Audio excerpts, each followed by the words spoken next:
김성환의 시사야.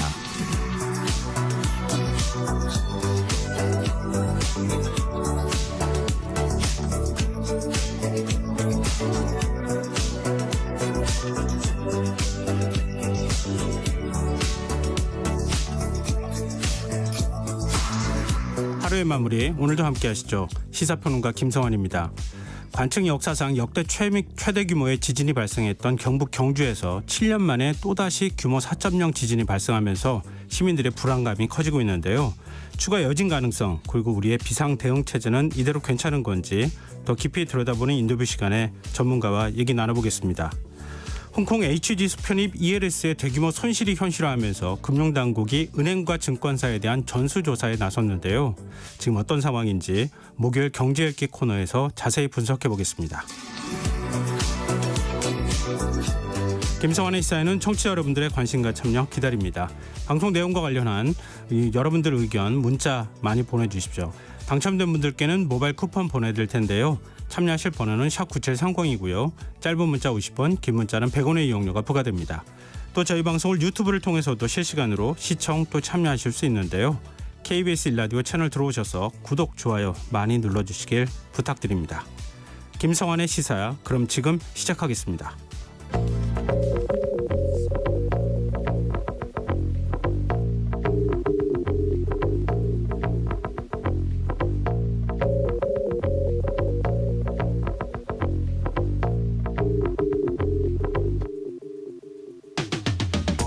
한국은행이 기준금리를 지금과 같은 3.5%로 유지하기로 했습니다. 지난 1월 이후 1년 가까이 금리를 동결한 건데요. 지금 상황에서 금리를 내리자니 가계부채가 불안하고, 그렇다고 금리를 올리자니 기업들의 자금 조달이 어려워져 경기가 나빠질 것을 우려한 것으로 보입니다. 어쩔 수 없는 고육책이었다 하더라도 기준금리가 동결되면서 이창용 한국은행 총재가 제시한 물가 목표치 2% 달성 시점이 늦춰지게 된 점은 아쉬운 대목이 아닐 수 없는데요. 실제로 한국은행은 올해 소비자 물가 상승률 전망치를 지난 8월보다 0.1%포인트 높은 3.6%로 수정했고요. 내년 물가 상승률 전망 역시 기존보다 높은 2.6%로 상향 조정한 상황이기도 합니다. 문제는 하루가 다르게 치솟는 물가에 소비자들 사이에선 내일이 무섭다는 말까지 나오고 있다는 건데요. 이대로 정말 괜찮은 걸까요?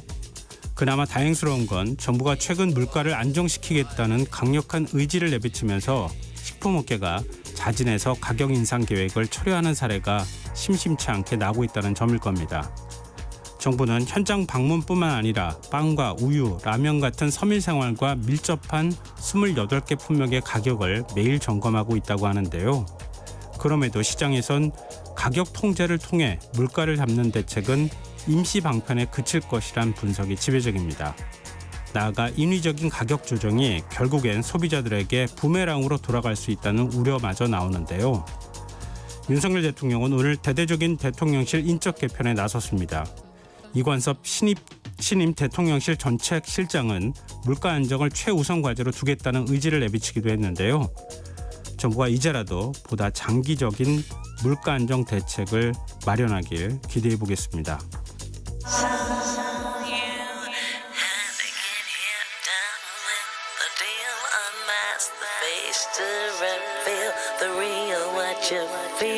You and your everyday situations, all the unnecessary complications.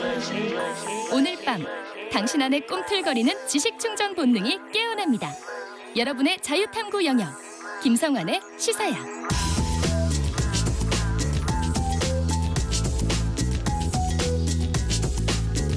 오늘 놓쳤던 뉴스 꼼꼼히 정리해드리는 뉴스야 시간입니다. 오늘은 곽재원 프리시앵 기자 나와 계십니다. 안녕하세요. 네, 안녕하세요. 네, 민주당이 재발의한 이동관 방송통신위원장 탄핵 소추안이 오늘 국회 본회의에 보고됐네요. 네, 오늘 국회 본회의는 국민의힘의 항의 등으로 예정 시간을 30분 정도 넘겨서 2시 반 정도에 개의가 됐고요. 네. 개의 직후에 이동관 방송통신위원장과 손준성 이전석 검사에 대한 탄핵소추안이 보고됐습니다. 국민의힘은 본회의 이전에도 이 항의 행동을 한 데 이어서 본회의 도중에도 의사진행 발언 또 안건 탄핵소추안의 법사위 회부 동의 발의 등을 통해서 마지막까지 탄핵안 표결을 막으려고 했지만 무산됐는데요. 먼저 이양수 국민의힘 원내수석 부대표는 본회의 의사진행 발언에서 국회법에 따르면 기존에 제출됐던 탄핵안이 본회의에서 처리되지 않으면 부결된 걸로 간주된다면서 일사부재의 원칙에 따라 동일 회기 내 재발의는 불가능하다는 주장을 폈지만 김진표 의장은 이를 받아들이지 않았습니다. 국민의힘은 이에 국회법 130조 규정에 따라 그러니까 130조의 탄핵소추가 발의되면 본회의는 의결로 법사위 회부에서 조사하게 할 수 있다 이런 규정이 있는데요. 네. 이에 따라 오늘 제출된 저번에 제출돼서 오늘 보고된 탄핵소추안을 법사위에 회부하자 이런 취지의 동의를 제출했지만 역시 본회의 의사동의 표결에서 바로 부결이 됐습니다. 국민의힘은 항의 뜻으로 지금 밤샘 농성에 들어간 거죠. 네, 오늘 국민의힘은 아침부터 굉장히 격렬하게 항의 행동을 이어갔는데요. 네. 오늘 아침 8시부터 국회에서 중진회의 또 최고위원회의 의원총회 등을 잇따라 열고 이 본회의 개최의 부당성을 주장했습니다. 국민의힘은 또 이 국회 본청 로텐더홀과 의장실 앞 복도 등에서 1박 2일 철야 연좌 농성에 나서기도 했는데요. 특히 본회의 개의 직전인 오후 1시 50분께는 의장실 앞 복도를 이 60여 명의 국민의힘 의원들이 가득 메우고 이 농성하는 풍경이 빚어지기도 했습니다. 국민의힘은 오늘 본회의 산회 후 다시 국회 본청 정문 앞에서 규탄대회를 열고 9시에 다시 한번 비상의원총회를 열어서 다음날 내일 아침 7시까지 철야 농성에 나설 예정입니다. 네.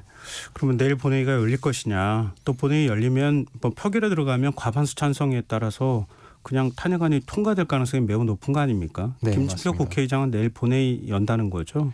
네, 사실 오늘 내일 본회의가 논리적 구조상 동일합니다. 그러니까 예전에 이제 본회의 의사 일정을 협의할 때, 네. 그러니까 정기국회 본회의 일정을 협의할 때 여야 원내대표 간에 11월 30일 그다음에 12월 1일에 연달아 본회의를 예산안 처리를 위해서 연다 이제 이렇게 합의가 돼 있는데요. 국민의힘은 예산안 처리를 위해서 잡은 거기 때문에 예산안 합의가 안 됐기 때문에 이거는 확정된 거라고 볼 수 없다 이런 주장이었는데 네. 오늘 연거를 보면 사실 김진표 의장은 민주당 측 주장에 손을 들어줬다고 봐야 되는 거고요. 그러면 오늘은 열고 내일은 안 열 지금 특별한 이유는 없어 보이긴 합니다. 다만 김 의장의 최종 결심 여부는 내일 직전이 돼야 아마 좀 확실해질 것 같습니다. 네. 만약에 김진표 국회의장이 국민의힘이 지금 주장하는 거에 그 논리에 설득이 됐다고 하면 오늘 본회의도 안 열었겠죠. 그렇죠. 이제 네.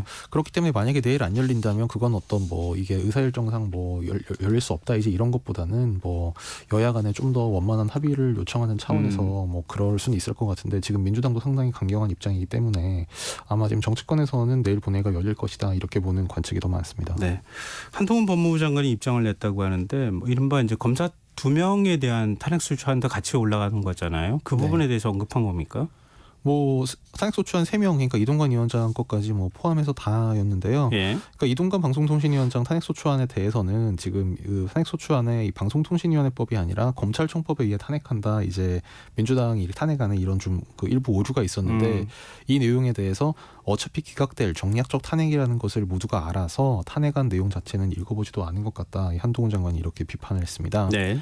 한 장관은 또 이동관 위원장 탄핵안과 함께 보고된 손준성 이정석 검사 탄핵안에 대해서도 잘못이 있다면 시스템에 따라 바로잡으면 된다면서도 다만 내용도 안 보고 던지는 식의 탄핵을 운용해서 정부 기능을 마비시키려는 것에 대해선 많은 분이 우려하고 공감하지 않으실 것이라고 했습니다. 네.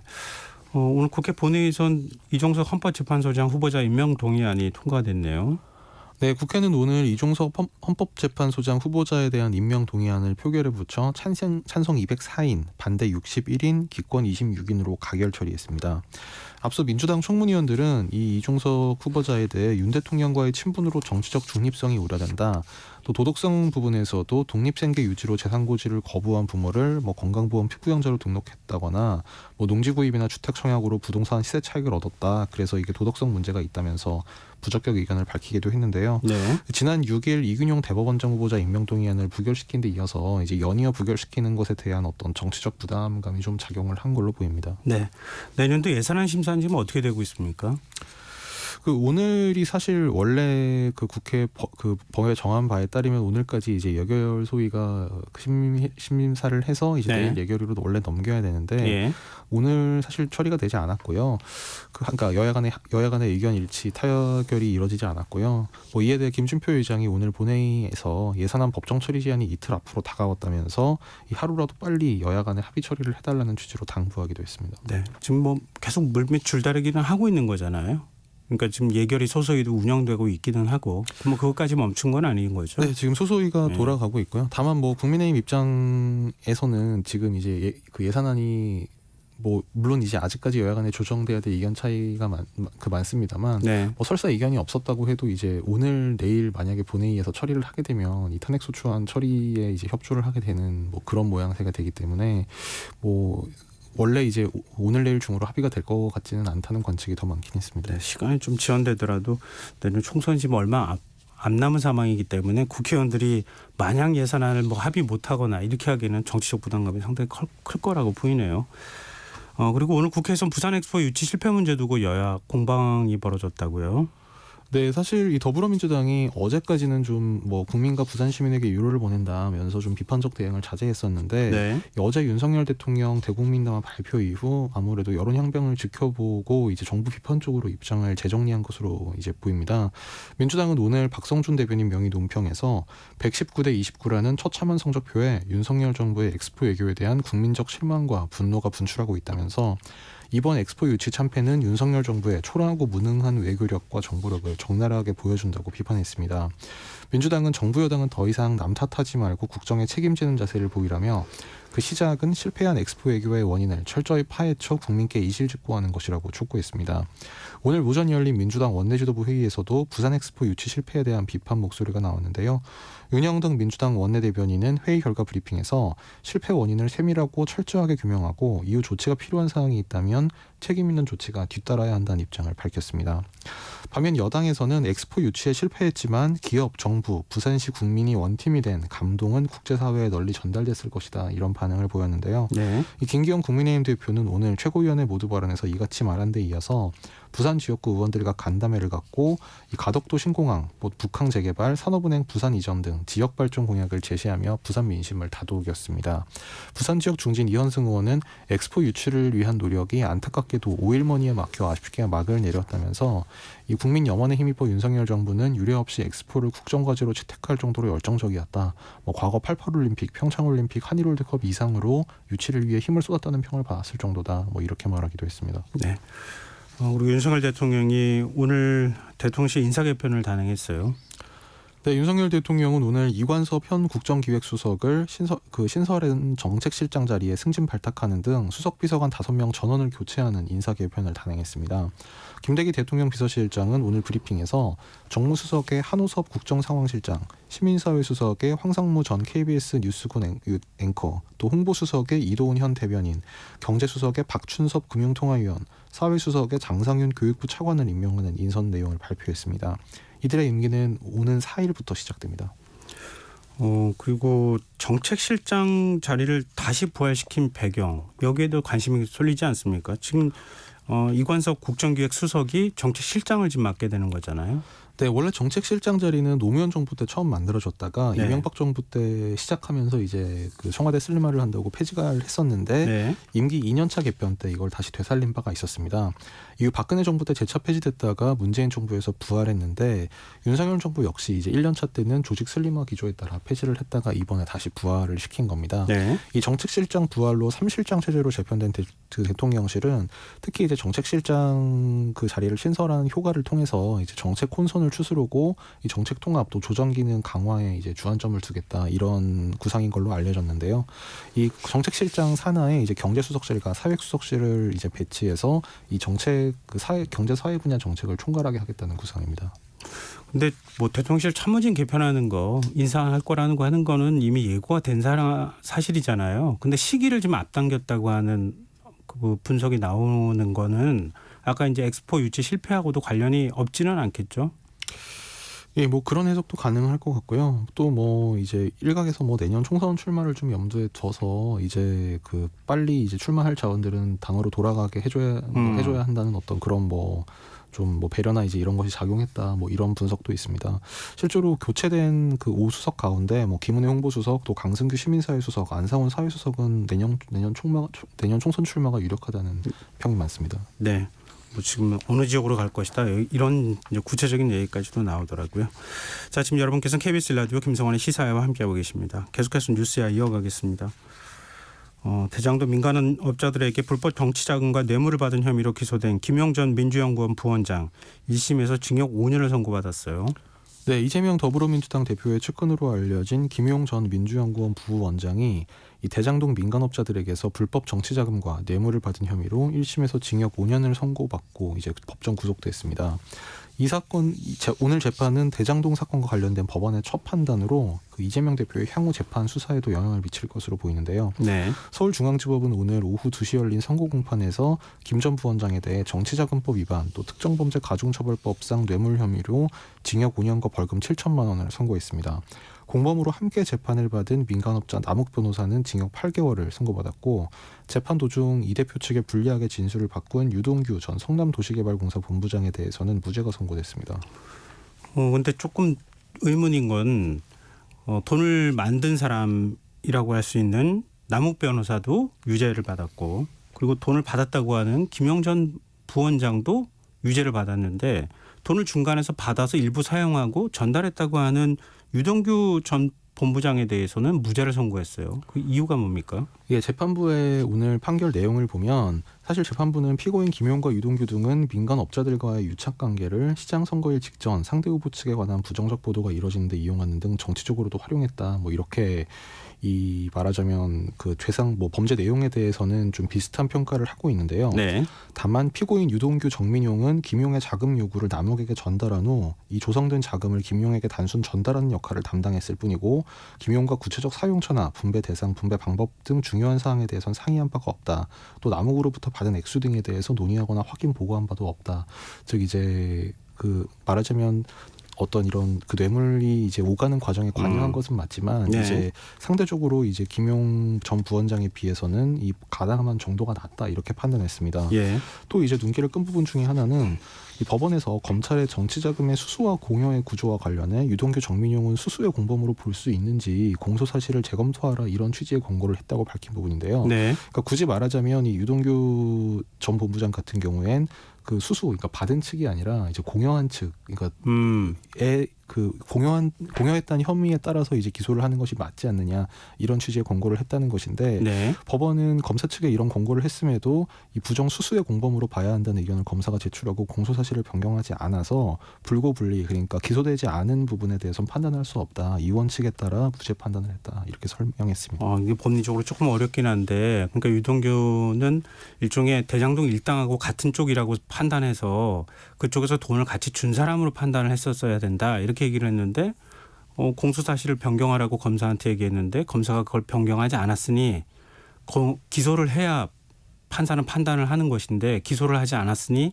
거기에 대해서 판단을 내릴 수 없다 이렇게 지금 판사가 봤다는 거잖아요. 네, 그렇습니다. 네, 좀 법리적으로 하여튼 나중에 이제 2심에 가가지고 이것도 좀 논란이 될 수 있을 것 같긴 하네요. 자, 정치권 반응도 살펴볼까요? 네, 국민의힘에서는 공세에 나섰는데요. 국민의힘 박종화 수석 대변인은 오늘 판결로 인해 깨끗하고 공정해야 할 대선 과정이 검은 돈과 유착 관계를 맺었다는 의심은 사실로 밝혀졌다면서 이는 대선에 불법 자금을 1원도 쓴 일 없다는 이 대표의 주장과도 배치되는 결과를 주장했습니다. 네. 국민의힘은 이 대표는 최측근이 줄줄이 연루된 것만으로도 정치적, 도의적 책임을 지는 것이 마땅하다고 비판했습니다. 반면 이 대표는 오늘 국회에서 기자들과 만난 자리에서 김 전 부원장 구속에 대한 질문에 아직 재판이 끝난 게 아니어서 좀 더 지켜보도록 하겠다 이런 입장을 밝혔습니다.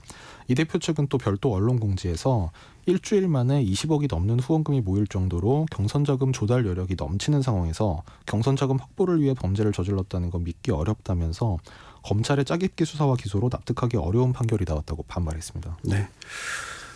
그리고 이낙연 전 민주당 대표가 이재명 대표 사퇴를 사실상 요구하는 발언을 했다. 그래서 좀 논란이 되고 있어요.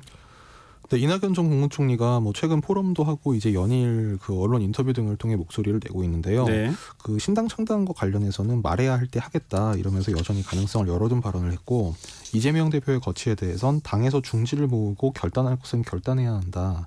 또 그동안 오래 기다렸다 이렇게 말한 것이 사실상 사퇴를 요구한 거 아니냐 이런 해석을 나왔습니다. 네. 이 전 대표는 또 당장 일주일에 몇 번씩 며칠씩 법원에 가는데 이런 상태로 총선을 치를 수 있을까 하는 것은 당연히 우려함직하다 뭐 이렇게 말을 하기도 했는데요. 이와 관련해서 유인태 전 국회 사무총장 오늘 아침 다른 라디오 인터뷰에서 이 자신이 이 전 총리를 최근에 만나서 한판 뜨는 거냐 이제 이렇게 유인태 전 총장의 표현입니다. 네. 이렇게 물었더니 예. 저렇게 몰아넣고 있지 않느냐, 그러니까 나를 이렇게 몰아넣고 있지 않느냐 이 전 총리가 이렇게 말했다고 전했는데 예. 사실상 이제 이 전 총리가 좀 정치적으로 상당히 좀 어떤 적극성을 띌 수밖에 없는 이제 그런 상태라는 뭐 판단을 본인이 하고 있는 걸로 보입니다. 그 이낙연 전 대표 만났다고 하는 사람이 한 5분 정도 대화했다고 하는데 신당 창당할 것처럼 얘기하더라. 또 이렇게 또 얘기를 하더라고요. 그래서 신당까지도 염두에 두는 것 아니냐 뭐 이런 분석도 사실 하고 있더라고요. 네, 최근 포럼 행사 때도 이제 기자들과 만나서 이제 그런 비슷한 취지의 언급을 했었죠. 네. 근데 앞으로 민주당 내부가 좀 시끄러운 소리들이 많이 나오지 않을까 또 싶네요. 다음 뉴스로 가겠습니다. 이뇨한 국민의힘 혁신위원장이 오늘 중진 험지 출마 요구를 공식 의결하면서 자신을 공천관리위원장으로 추천해달라 이런 요청을 했어요. 네, 이뇨한 혁신위원장은 오늘 국민의힘 혁신위 전체회의 결과 브리핑을 하면서 당이 많이 변하고 있다는 상징적 조치를 국민께 보여드려야만 국민 신뢰를 회복할 수 있다면서 혁신위 제안을 공관위로 넘기겠다는 일반적 답변으로 일관해서는 국민이 납득할 수 없다 이렇게 지적을 했습니다. 네. 그러면서 저 자신부터 먼저 희생하며 당 지도부에 제안한다. 저는 이번 총선에 서대문 지역구를 비롯한 일체 선출직 출마를 포기하겠다면서 혁신위에 정권을 준다고 공언했던 말씀이 허언이 아니라면 저를 공관위원장으로 추천해달라 이렇게 말해서 눈길을 끌었습니다. 네. 인 위원장은 이후 별도 입장문을 통해 2호 안건, 즉 당 주류와 그 지도부 중진들의 희생에 대한 책임 있는 입장 표명이 없다면 내가 먼저 희생하고 내놓을 테니 차라리 공관위에서 혁신 작업을 실천으로 완성하게 해달라는 요청이라고 이 자신의 요구 취지를 설명하면서 혁신위의 요청이 받아들여진다면 공관위원장을 요청할 하등의 이유가 없다 이렇게 설명했습니다. 근데 지금 인뇨한 위원장이 나흘의 시간을 주겠다 이렇게 얘기를 했던 거잖아요. 근데 근데 김기현 대표는 2시간 만에 바로 응답을 했어요. 네, 김기현 대표는 뭐 거의 사실상 즉답을 했는데요. 네. 김 대표는 인뇨한 위원장의 이 요구를 뭐 일종의 자리 요구라고 규정을 하면서 네. 그동안의 혁신위 활동이 인뇨한 위원장이 공관위원장이 되기 위한 목표를 갖고 활동했다고 생각하지 않는다. 또 국회 상황이 매우 엄중한데 공관위원장 자리를 갖고 논란을 벌이는 것은 적절하지 않아 보인다. 이렇게 일축을 했습니다. 다만 지도부 안에서도 이 혁신위에 대한 그 입장이 좀 갈리는 부분이 있는데 네. 특히 이제 지도부 내 친윤계 인사라고 할 수 있는 이 윤석열 대선 캠프 대변인 출신인 김병민 최고위원 오늘 아침 최고위원회의 때 안타깝게도 우리 당을 바라보는 시선은 혁신위의 변화 속도에 지도부가 쫓아가지 못하고 있다는 매서운 질책이고 혁신위의 실패는 곧 우리 당 지도부의 실패라면서 지도부가 혁신위 출범에 정권을 약속하면서 어렵게 모셔온 소신처럼 혁신위가 더 가열차게 국민 눈높이에 맞춘 활동을 이어가기를 희망하고 응원한다 이렇게 말했습니다. 또 윤석열 대통령 청년 보좌역 출신인 장해찬 청년 최고위원도 어제 네. 라디오 인터뷰에서 네. 지도부가 좀 더 적극적으로 혁신안을 수용하는 의지를 보여야 하는 것 아닌가 하는 생각을 지도부 일원으로서 하고 있다 이렇게 말하기도 했습니다. 그런가 하면 민주당은 오늘 선거제 개편과 관련한 의원총회를 열었는데 결론이 혹시 나왔습니까? 네, 오늘 의원총회에서는 뭐 이렇다 할 결론이 나지 않았는데요. 네. 민주당은 병립형 또 준연동형 비례대표제 등 이제 선거제 개편 논의를 위한 의원총회를 열어서 오늘 의원들의 의견을 청취했지만 그 결론을 내지 못했다. 홍익표 원내대표가 의총 직후 브리핑에서 기자들과 만나 좀 더 논의해보기로 했다. 이렇게 밝혔습니다. 이 의총에서 나온 연동형 또 병립형 주장의 이 의견 개진 비율이 어떻게 되느냐 이런 질문에 홍익표 원내대표는 거의 반반이다 이렇게 답을 했는데요. 네. 홍 원내대표는 다만 양측 주장에 대해서 연동형을 하더라도 전제돼야 할 것은 위성정당을 막을 제도적 개선이 우선돼야 한다는 것이라며 여야 간 정개특위 차원에서 위성정당 방지를 위한 제도적 개선에 합의할 수 있도록 협의해달라는 주문이 많았다 이렇게 얘기했고 또 병립형 회기를 선택할 경우에 대해서도 우리가 책임져야 할 정치적 책임이 있다면 지겠다. 예를 들면 약속을 파기할 경우 국민적 사과와 합당한 이유를 제시해야 한다 이렇게 말했습니다. 이재명 대표는 오늘 일부 의원들이 입장 표명을 요구했지만 의총 내내 아무 말도 없이 자리를 지킨 것으로 알려졌습니다. 네. 오늘 뉴스 여기까지 하겠습니다. 지금까지 곽지훈 프레시안 기자였습니다. 고맙습니다. 감사합니다.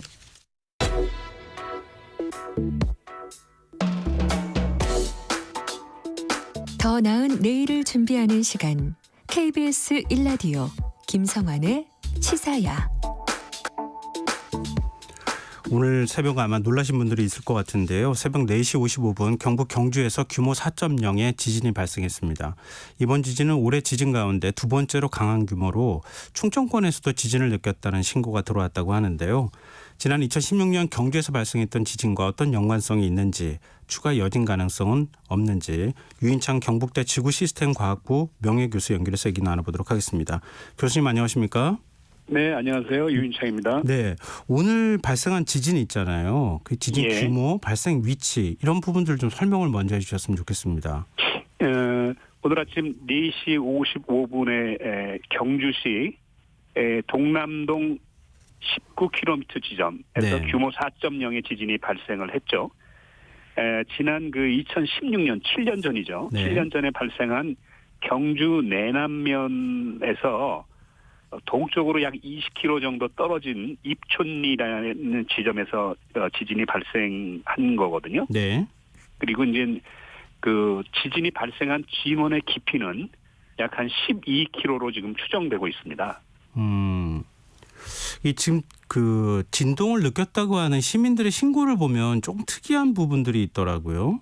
근데 그 서울에서는 지진동을 느끼지 못했는데 충청도에서는 지진을 느꼈다 이런 신고가 있던데 이게 거리 때문에 그런 겁니까? 아니면은 지진의 어떤 특성이 달라서 그런 겁니까? 그게 거리 때문에 그렇고요. 예. 이게 사람이 지진을 느끼는 정도를 진도라고 이제 표현을 하거든요. 네. 근데 아까 그 우리가 규모 4.0이라고 말씀을 드린 거는 예. 그 지진이 발생한 그 진원에서 에너지가 방출되는 그 때의 크기를 말씀드리는 거고, 예. 거기서 발생한 지진이 파동이 이제 지표로 올라와 가지고 예. 사람들이 느끼게 되는데요. 예. 그거는 그 지점에 따라서 각각 다르게 일어나죠. 지금 그 소위 말해서 지진이 발생한 그 아까 말씀드린 입천리 네. 그 지역에서는 진도 5로 정도로 지금 느끼고요. 예. 그다음에 울산은 진도가 4 정도로 표시가 돼 있죠. 그다음에 예. 부산은 진도가 3 정도 됩니다. 아마 그 충청권에서는 진도 2 정도나 1 정도로 아마 느끼셨을 거로 판단이 되고 있습니다. 그럼 아무래도 통상적으로는 그 지진이 발생한 그 진앙이 있는 데서부터 거리가 떨어지면 아무래도 그 진동을 느끼는 게 점점 좀 약해진다 이렇게 이해하면 되겠네요. 네, 정확하게 이해를 하고 계십니다. 네. 근데 올해 발생한 지진 가운데 두 번째 또 내륙으로 국한하면 가장 강한 지진이었다고 하는데요. 지금 혹시 지진이 이게 4.0의 지진이 본진이라고 가정하면 여진이 있지 않겠습니까? 예. 여진이 어느 정도 발생하고 있습니까? 지금 현재 규모가 작지만은 예. 여진이 지금 계속 그 입천리 지역에서 여진이 계속 발생하고 있습니다. 네. 그래서 통상적으로 보면은 지진이 발생하면은 이런 여진은 뭐 필수적으로 따라오거든요. 네네. 통상 뭐 한 달 정도는 이제 여진이 발생할 것으로 보고 있고요. 예. 근데 우리 그 7년 전에 경주 지진인 경우에는 아주 특별한 경우인데 예. 그때는 뭐 거의 1년 정도 여진이 계속됐거든요. 그래서 그런 특별한 경우도 있지만은 네. 통상적으로 말씀드리는 거는 한 달 정도는 여진이 발생할 것으로 예측을 하고 있습니다. 근데 이제 또 우려하시는 분들이 이번 지진 발생하고 난 다음에 더 큰 지진이 오는 것 아닌가 이런 얘기들을 하거든요. 예. 그런데 이게 같은 지점에서 이번에 그 경주 지진이 발생한 지점에서 똑같은 지진이 발생하지는 않습니다. 그런데 예. 이제 가능성이 있는 거는 그 인접 지역, 네. 인접 지역에 또 다른 단층이 음지일 수 있다면은 예. 더 큰 지진이 발생할 가능성이 있는 것으로 좀 판단을 하고 있습니다. 근데 그거는 뭐 장담하기는 어려운 거 아닙니까? 예, 그렇죠. 예측이 거의 불가능하지만은 예. 그쪽 지역이 워낙 그 지진이 자주 발생하는 지역이기 때문에 예. 이런 그 또 다른 지진이 발생할 수 있을 것이다라는 가능성을 열어놓고 계셔야 됩니다. 그러면은 이번에 지진이 발생한 그 단층 때 그 주변 단층이 또 같이 있을 경우에 이 지진 스트레스가 쌓이면은 또 다른 좀 큰 지진이 올 가능성은 배제하기 어렵다. 이런 그렇죠. 말씀이시네요. 예, 대비를 하셔야 됩니다. 근데 2016년 지진 때하고 비교할 때 동쪽으로 한 20km 떨어진 곳에서 지진이 발생했다고 말씀하셨잖아요. 예. 뭔가 관련이 있는 거 아닐까 이렇게 생각을 할 수밖에 없는데 전혀 관계가 없는 겁니까? 그 지금 연관성은 없는 것으로 보이거든요. 네. 2016년도 그 경주 지진은 양산 단층대 내에 있는 내남 단층이라는 게 그 움직여서 발생한 지진입니다. 네. 근데 이번 그 입천리에서 발생한 지진은 한 20km 정도 이격이 되어 있죠. 네. 그 양산 단층하고는 관계가 없는 것으로 지금 보여지고 있고요. 네. 아마도 그 전에 있는 내남 단층하고는 관계가 없는 또 다른 단층에서 지진이 발생한 것으로 보여지기 때문에 연관성은 없습니다. 그러면 그 지진이 발생했을 때 지열 발전 같은 경우에도 사실 지진이 발생시키는 한 원인이 된다고 그동안에 이제 법원에서도 그렇게 판단을 했고 예. 분석 결과가 나오기도 했었잖아요. 예. 근데 그런 외부적 요인은 없습니까?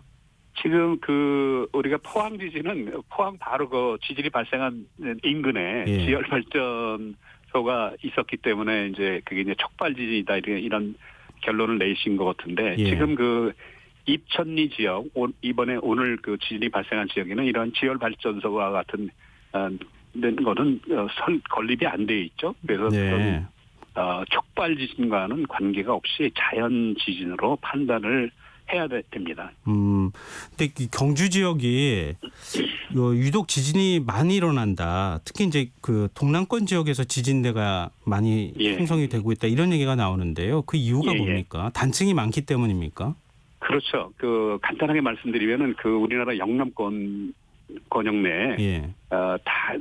단층들이 아주 많이 발달돼 있어요. 다른 지역에 비해서. 네. 물론 다른 지역도 이제 단층들이 있긴 하지만은 특히 영남권 권역 내 그 양산 단층이라든가 또는 울산 단층이라든가 또 뭐 여러 가지 계열의 단층들이 발달되어 있어가지고요. 예. 이런 단층들 때문에 지진이 자주 발생하는 지역입니다. 영남권은.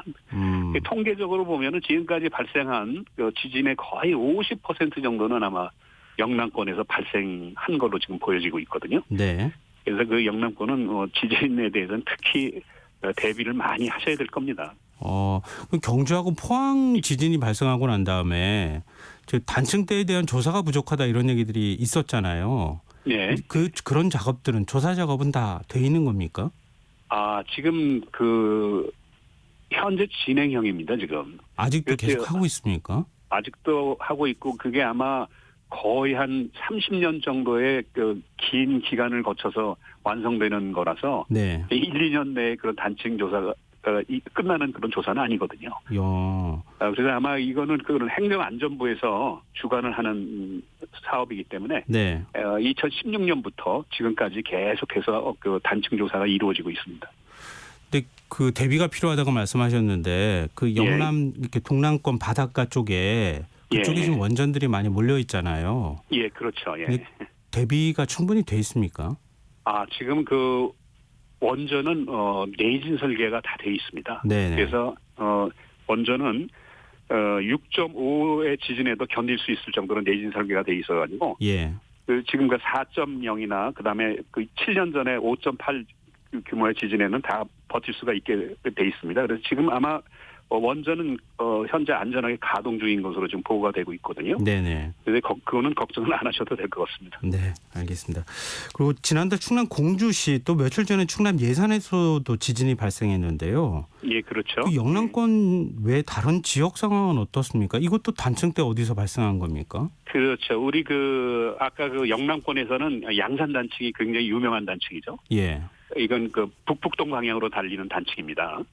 그런데 이게 그 충남 공주 또는 뭐 예산 이런 쪽에도 단층들이 있어요. 네. 근데 이 단층들은 북동 방향으로 달리는 단층들입니다. 그래서 지난달에 공주에서 발생하는 지진, 예산에서 발생한 지진이 이와 같이 그 북동 방향으로 달리는 단층대를 따라서 숨어 있는 단층들이 활성화가 됐기 때문에 네. 지진이 발생한 것으로 지금 보고가 되고 있거든요. 예. 지금 최근에 한 몇 년 사이에 부쩍 지진이 발생했다는 소식이 많기도 하고 예, 그렇죠. 예.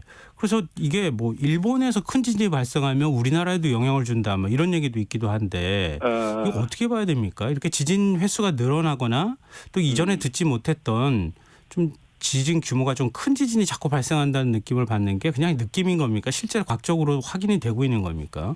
우리나라에서 그 지진의 관측, 그러니까 계기 관측이죠. 예. 지진의 계기 관측이 시작된 게 1978년부터 시작됐죠. 네. 그러니까 벌써 한 50년이 지나가고 있어요. 예. 그 50년 동안의 기록을 이렇게 들여다보면은요, 그 지진의 그 발생 횟수, 그냥 빈도수라 그러죠. 빈도수가 점차 증가를 하고 있습니다. 아울러서 빈도수도 증가하지만 지진의 규모 또 네. 점차 증가를 하고 있어요. 그래서 70년대, 80년대 때는 규모가 1.0, 2.0 그 사이에서 왔다 갔다 했었는데 예. 80년대, 90년대에는 2.0, 3.0으로 올라가고 있거든요. 예. 그다음에 이제 우리가 2016년 오니까 지금 5.8까지 올라갔거든요. 예.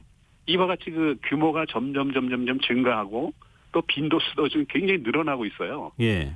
이게 뭐 지금 이게 왜 이렇게 되냐면은 우리나라의 그 지하에 있는 환경이 자꾸 바뀌고 있습니다. 그래서 과거에는 지진이 잘 발생 안 하는 조건이었었는데 예. 이제 점차 바뀌게 되면서 지진이 자주 발생하는 그런 구조로 변화가 일어나고 있거든요. 네.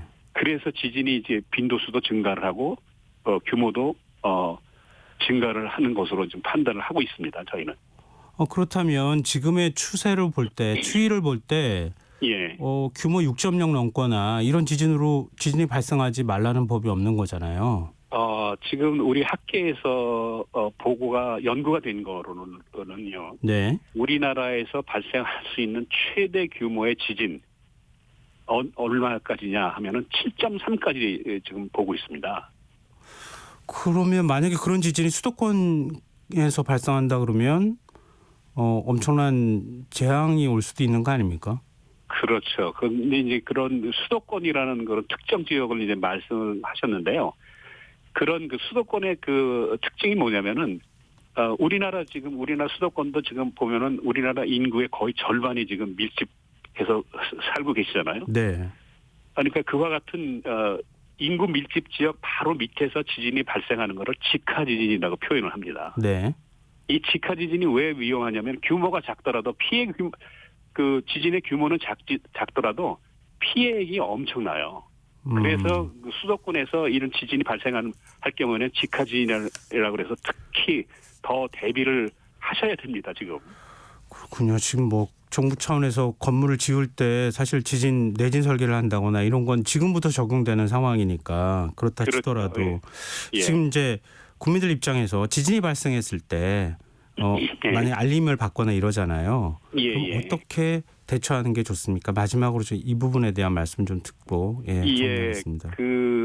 평소에 먼저 지진에 대해서 지진이 발생했을 경우에는 어떤 행동 규범을 가져야 되는가를 익히셔야 됩니다. 네. 그다음에 이제 지진이 발생했을 경우에 내가 살고 있는 지역에서의 지진 대피소는 어딘가 이걸 미리 좀 파악을 해 놓으셔야 되고요. 네.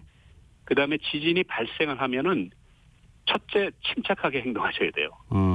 그 집안에 있을 경우에는 집안에 있을 경우에 제일 먼저 하셔야 될 일은 출입문을 열어갖고 출구를 확보해 놓으셔야 됩니다. 네. 그다음에 2차 화재 발생을 막기 위해서 가스를 잠그시고 예. 그다음에 낙하물로부터 머리를 보호하기 위해서 책상 밑으로 몸을 피하시는 게 첫 번째 원칙입니다. 네. 그다음에 이제 지진동이 멈출 후에는 빨리 그 지진 대피소로 빨리 이동을 하셔갖고 2차 피해가 나지 않도록 하셔야 되거든요. 네. 이 세 가지만 잘 숙지를 하시면은 지진으로부터 피해를 많이 줄일 수가 있습니다.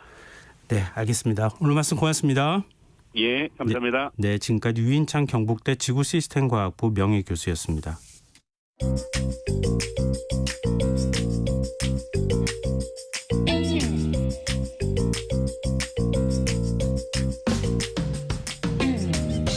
복잡한 정책부터 실물 경제와 투자까지 한 주간 있었던 주요 경제 이슈 꼼꼼히 살펴보는 시간입니다. 경제 읽기 이인철 참 좋은 경제연구소장 함께하겠습니다. 안녕하세요. 네, 안녕하세요. 네, 내년 총선 앞두고 벌써 정치 테마주가 들썩들썩 하는데요. 뭐 이른바 한동훈 테마주가 막 나오기도 하고 뭐 그러던데 사진 한 장 때문에 나흘 연속 상한가를 기록하는 종목도 있습니까?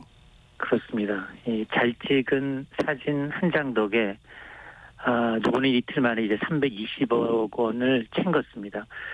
내년 서울 총선 앞두고 이제 가장 핫한 인물하면 이제 한동훈 이 테마주 얘긴데요. 예. 고등학교 친구가 하필 뜨는 배우 이정재입니다. 고기 먹고 사진 한 장 찍었을 뿐인데 네. 이정재 씨의 연인으로 알려진 임세령 씨가 대주주로 있는 이 대상홀딩스는 당일 상한가 쳤습니다. 임세령 씨는 이틀 만에 이제 320억 원의 평가 차익을 올린 셈인데요. 네. 특히 대상홀딩스 우선주입니다. 이 우선주는 오늘까지 나흘째 상한가입니다. 주초에 7,600원이던 주가가 지금 21,000원이 넘어섰습니다. 와, 많이 올랐네요. 이 대상은 이제 한동훈 장관과 이제 여러 가지로 엮여 있는데요. 네. 대상홀딩스의 이 양동훈 사회이사, 이 한동훈 법무부 장관과 서울대 법대 동문이고요. 예.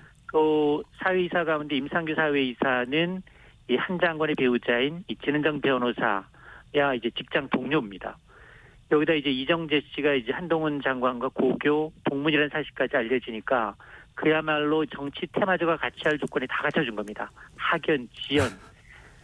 사실 이 정치 테마주라는 건 합성, 뭐 팩트 체크보다도 예. 소문, 루머, 조작된 합성 사진만 갖고도 주가가 오르거든요. 예.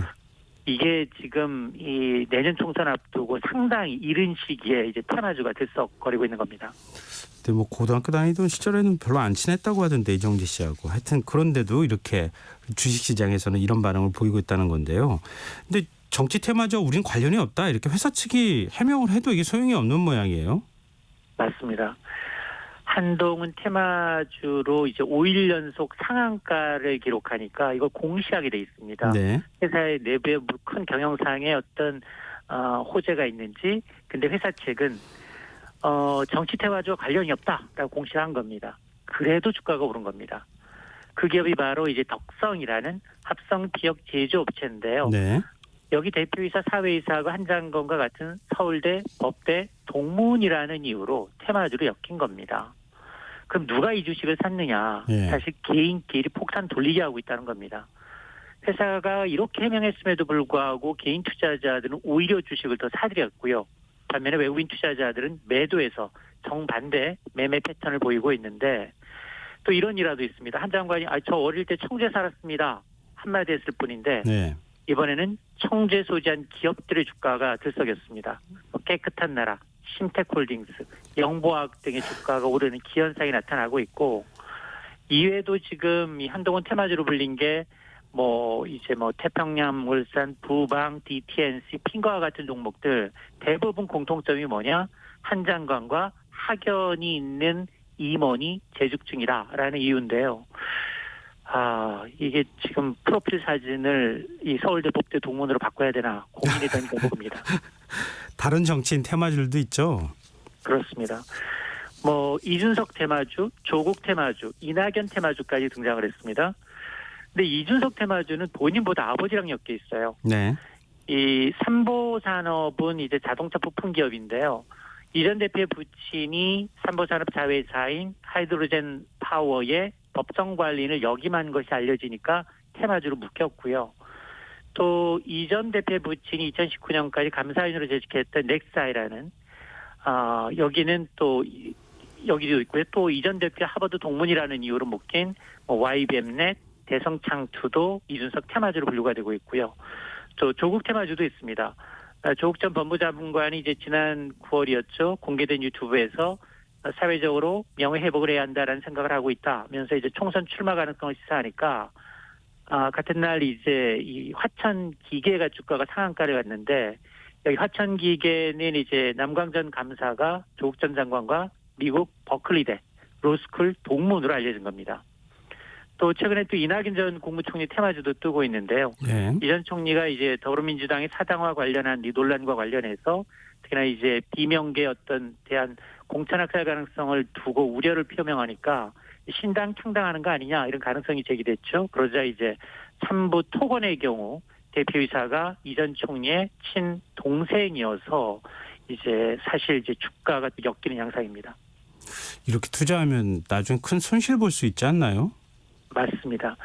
매번 반복되는 정치 테마주의 특징이 세 가지가 있습니다. 이건 알고 투자를 하셔야 되는데요. 첫 번째, 정치 테마주로 과연 누가 돈을 벌까 생각하면 답이 나옵니다.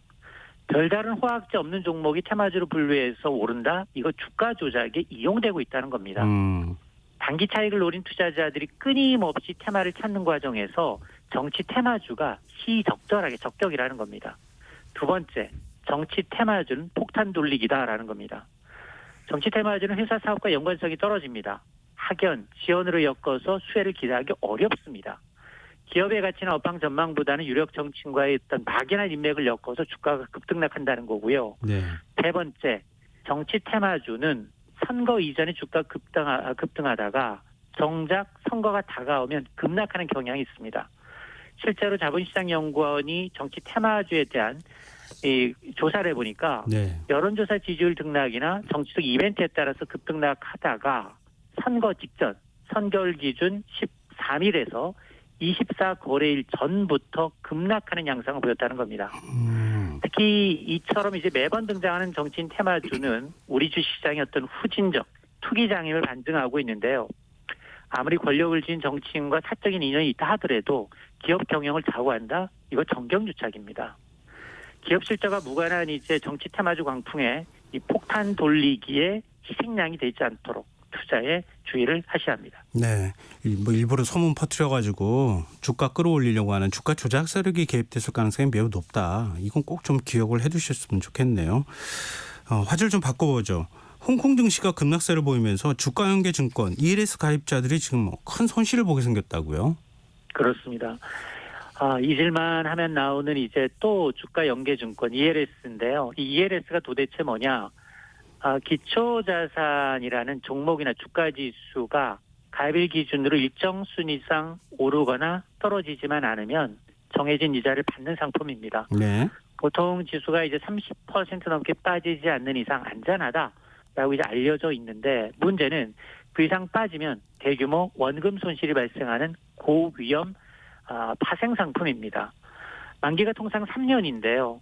이 홍콩의 H지수를 추정하는 ELS 상품이 2021년 출시돼서 선풍적인 인기를 끌었습니다. 네. 당시에 굉장히 저금리였기 때문에 무려 20조 원 넘게 팔렸는데 특히 은행권에서 16조 원 넘게 팔았다는 겁니다. 당시에 은행이자 창구감이 연 1% 받던 시기였거든요. 네. 그런데 이 상품 가입하면 은행이자 플러스 알파 3에서 4% 수익이 가능하다. 라니까 나오기만 하면 완판이 됐다는 겁니다. 문제는 이 홍콩의 H지수가 2021년 한 10,000선에서 12,000선까지 오르내렸는데 그 위에 경기 침체로 폭락하면서 지금 6,000선 아래로 떨어졌습니다. 가입자 대부분이 원금 손실이 좀 불가피한 상황이고요. 예. 이 가입 기간이 만기가 3년이지만 만기가 좀 짧은 이 돌아온 이제 ELS 상품의 경우에는 벌써 45%가 넘는 원금 손실이 확정된 상품도 있습니다. 특히 내년 상반기가 문제인데요. 5대 은행에서 내년 만기 도래하는 상품의 금액만 8조 4천억 원이 넘습니다. 현재 수준에서 지수가 계속 머문다면 손실액이 3점 플러스 알파가 될 것으로 보이고요. 네. 또 이 증권업계도 한 3조 5천억 원가량 팔았기 때문에 막대는 원금 손실이 좀 불가피한데 사실 그 홍콩의 이제 사실은 증시라고 하지만 H지수라고 하지만 대부분 중국 공기업이거든요. 네. 공기업이 지금 홍콩 증시에 상장돼 있는데 중국 증시 상당히 좋지 않습니다. 중국 경기 좋지 않고요. 또 이 빅테크 기업 규제하고 있죠. 부동산 침체하고 있죠. 이러다 보니까 지수가 이제 반토막이 난 상황입니다. 근데 이제 그 상품을 판매할 때 이거는 정말 투자 수익은 많을 수 있지만 자칫하면은 손실을 볼 수 있습니다. 이게 충분히 설명을 했느냐, 고지했느냐가 문제 아니겠습니까? 맞습니다. 이게 사실은 이런 위험한 상품에 65세 이상 고령층이 4명 중 1명 가입했다는 겁니다.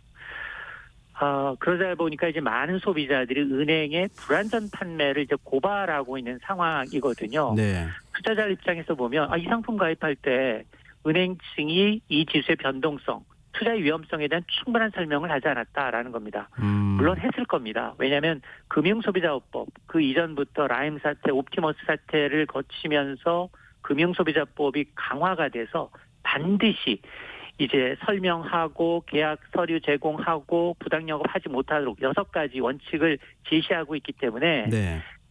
상당히 이제 이 녹취 AIA 등장해서 녹취는 갖고 있을 겁니다. 근데 문제는 뭐냐? 물론 이제 녹취 존재에서 위험성 고지했지만 주장은 2가지예요. 아니 노후 자금 만기 굴리기 위해서 은행 찾은 고령자한테 ELS를 가입 권유했다는 게 잘못했다는 겁니다. 애초부터. 네. 그렇습니다. 이거는 금융상품에 적합한 사람한테 적합한 상품을 팔아야 되는데 이 적합성의 면칙이 위반됐다라는 거고 소비자 성향 파악해서 가입 목적에 맞는 상품을 권해야 되는데 이걸 어겼다는 거고요. 또 하나는 위험성 고지 측면에서 홍콩의 H지수는 2016년에도 50% 폭락한 바가 있습니다. 네. 원금 손실한 발생한 전례가 있기 때문에 고령자한테 제대로 이거 잘못하다가 원금이 절반 이제 이상 손실 볼 수도 있습니다. 그래서 투자 권유했는지도 의문이라는 겁니다. 지금 금융당국이 전수조사에 나선 상황이잖아요. 맞습니다. 근데 이게 불안전 판매를 증명하는 게 쉽지 않다면서요. 맞습니다. 이미 이제 이 대부분 증권사의 경우에는 대부분 비대면으로 녹취를 하고 있는 상황이고요. 예. 그나마 은행권의 경우는 대면 판매가 좀 많은 상황인데 이게 금융당국이 준 가이드라인으로 이 펀드 가입하기 위해서는 은행에서 1시간 동안 설명을 드려야 됩니다. 그러면 고개를 그냥 끄덕끄덕하고 주어진 서류에 형광펜에 여기 서명하십시오. 위험고지 아까 들으셨죠? 이렇게 한다는 거예요. 예. 자, 그러다 보니 이게 만에 하나 불안전 판매로 판정이 되면 최대한 80%까지 금융사에 책임을 부과할 수 있습니다. 예. 근데 현실이 녹록지 않다는 거예요. 이게 입증을 누가 해야 되느냐? 이게 지금 투자자들이 입증해야 되거든요.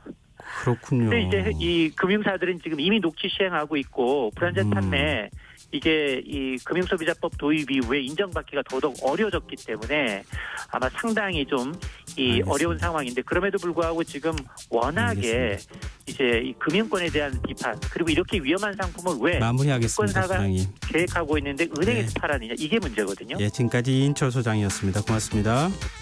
KBS 라디오 김성환의 시사 1부 순서 여기서 마무리하겠습니다. 전 11시 정각 2부에 다시 오겠습니다.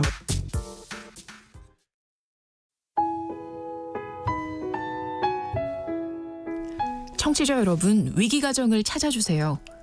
어려운 경제 상황 속에서 긴급한 경제적 지원이 필요한데도 복지 사각지대에 놓여 있어 아무런 지원도 받지 못하고 극한 상황으로 내몰리고 있는 위기 가정이 늘고 있습니다. KBS 강태원 복지재단에서는 사회 안전망에서 벗어나 위기에 처해 있는 가정을 발굴해 긴급 지원하는 사업을 진행합니다. 여러분 주위에 스스로의 힘만으로는 도저히 일어설 수 없는 힘든 이웃이 혹시 있는지 찾아봐 주세요. 우리 사회의 건강한 구성원으로 신속히 복귀할 수 있도록 KBS 강태원 복지재단이 작은 힘을 보태겠습니다. 여러분의 제보 전화를 기다립니다. KBS 강태원 복지재단 제보 전화 1533-0900, 1533-0900입니다.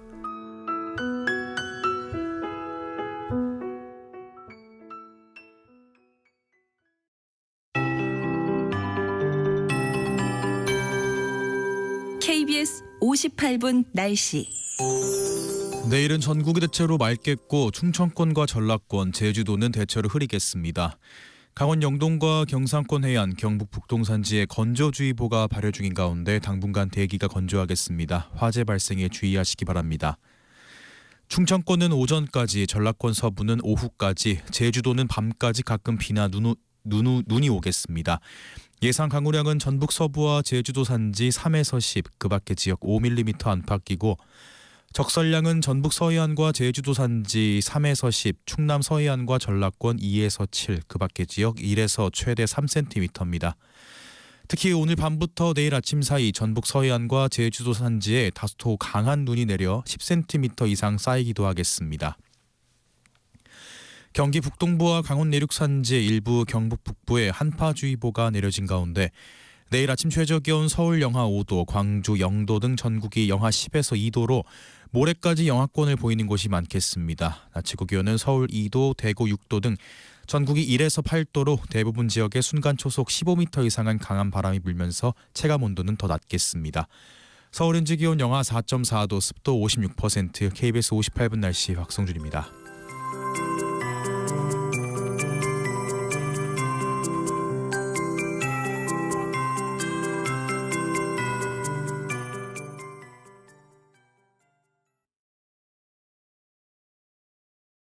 정성을 다하는 국민의 방송 KBS가 11시를 알려드립니다. AM 711kHz, FM 97.3MHz, KBS 1라디오입니다. HLKA.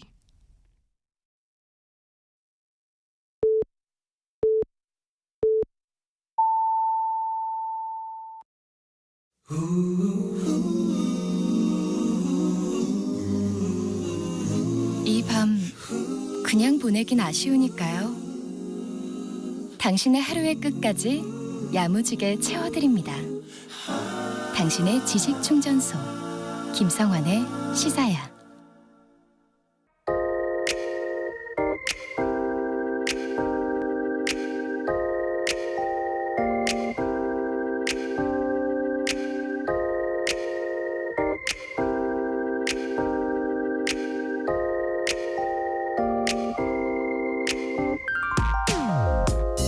최근 강원도 속초시 대관람차가 철거 위기에 내몰렸다는 소식을 접했는데요.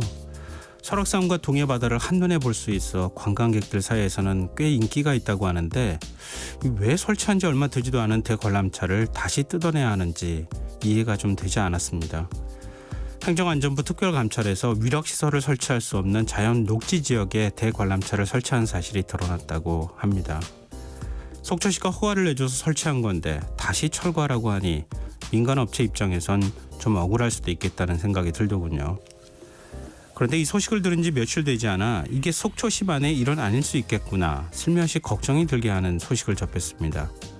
속초를 비롯해 경남 사천 등 일부 지역의 대관람차가 복고 열풍송에 큰 인기를 끌자 지자체들 사이에서 대관람차 설치 붐이 일고 있다고 합니다. 충남 보령시는 원산도에 민간 자본을 유치해 84m 높이의 대관람차를, 충북 제천시는 200억 원을 들여 청풍호를 조망할 수 있는 높이 65m 대관람차를 추진하고 있고요. 인천 송도, 대구 달성, 세종, 경북 영덕, 강원 춘청 등도 대관람차 설치 대열에 합류하고 있는 중이라고 합니다. 서울시가 추진하는 서울링은 규모 면에서 다른 지자체와 비교 불가. 하늘공원 부지에 사업비 4천억 원을 투입해 2027년 준공을 목표로 잡고 있습니다. 얘기 들으시면서 혹시 이런 생각 들지 않으셨습니까? 앞으로는 전국의 관광지마다 대관람차가 들어설 날도 머지 않았겠구나. 한 10년쯤 됐나요? 출렁다리와 케이블카 설치 붐이 불었던 일도 생각이 났습니다. 지자체들이 경쟁적으로 설치한 출렁다리가 어느새 전국에 200여 개, 케이블카는 조금 과장하면 전국의 유명 산과 광, 바다에는 다 있다고 해도 사실과 크게 다르지 않을 겁니다. 한국삭도협회 누리집에 오늘 들어가 봤는데요. 현재 65개 업체가 174개 시설을 운영하고 있더군요. 그런데도 해마다 계속 케이블카와 출렁다리가 생겨나고 있고 전국에 30개 넘는 대관람차 가운데 수익을 내는 곳은 손을 꼽을 정도로 적은데도 또 앞다퉈 대관람차를 설치를 하고, 왜 그럴까요? 지역 소멸 위기에 별다른 산업이 없으니까 관광객이라도 유치하려는 마음은 이해합니다만 과연 지자체장들의 치적 쌓기 선고용이 아니라고 부정할 수 있을까요? 지금까지 오늘의 발견이었습니다.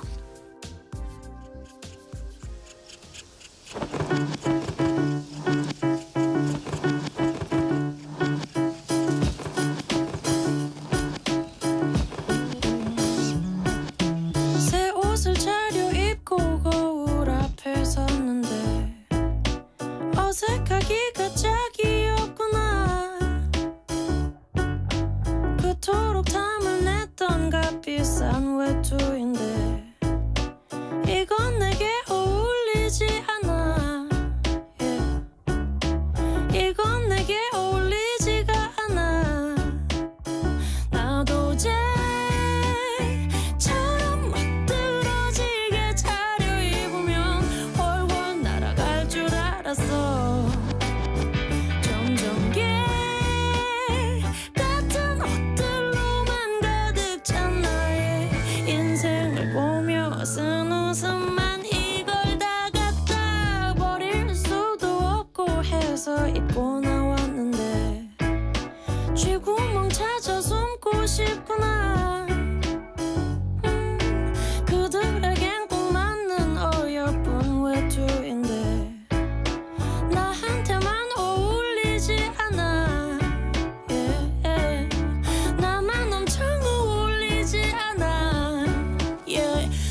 오늘의 발견이어서 선우정아의 뱁새 듣고 오셨습니다. 김성환의 시사는 언제나 청취자 여러분의 관심과 참여 기다립니다. 오늘도 청취자분들 문자 들어오고 있는데요. 휴대전화 뒷자리 6220 쓰시는 청취자분께서 여러 군데 다니며 캠핑을 하고 있는데 어느 지역을 가나 꼭 있는 출렁다리, 이제는 대관람차까지 특색 있는 관광상품도 개발해야 하는 거 아닐까요? 전통시장도 이름만 다르고 먹거리 볼거리가 비슷한 것 같아요. 지역에 맞는 특색 있고 개성 있는 관광이길 기대해봅니다. 이렇게 문자 주셨어요. 그리고 안휘숙님, 대관람차가 잘 활성화되어서 이용할 수 있다면 다행이지만 또 무용지물이 되지 않을까 싶어 우려스럽네요.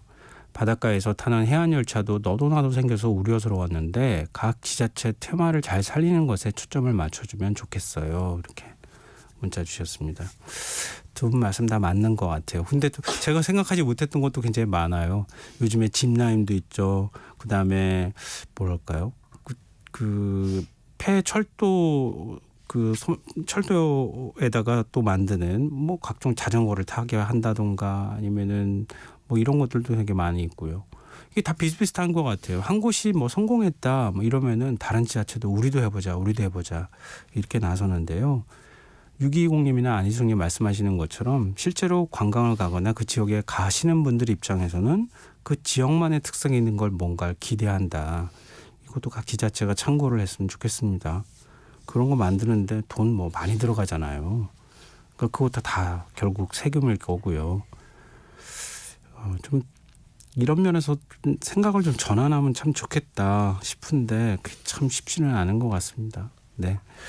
자, 청취자분들 의견 계속 기다리고 있겠습니다. 저희가 추첨해서 당첨된 분들께 모바일 쿠폰 선물로 드리겠습니다. 참여하신 문자 번호는 샵9730이고요. 짧은 문자 50원, 긴 문자는 100원의 정보 용료가 부과됩니다. 콩 게시판 KBS 일라디오 유튜브 채널을 통해서도 무료로 참여하실 수 있습니다. KBS 일라디오 김성환의 시사와 함께하고 계신 지금 시각은 11시 8분입니다.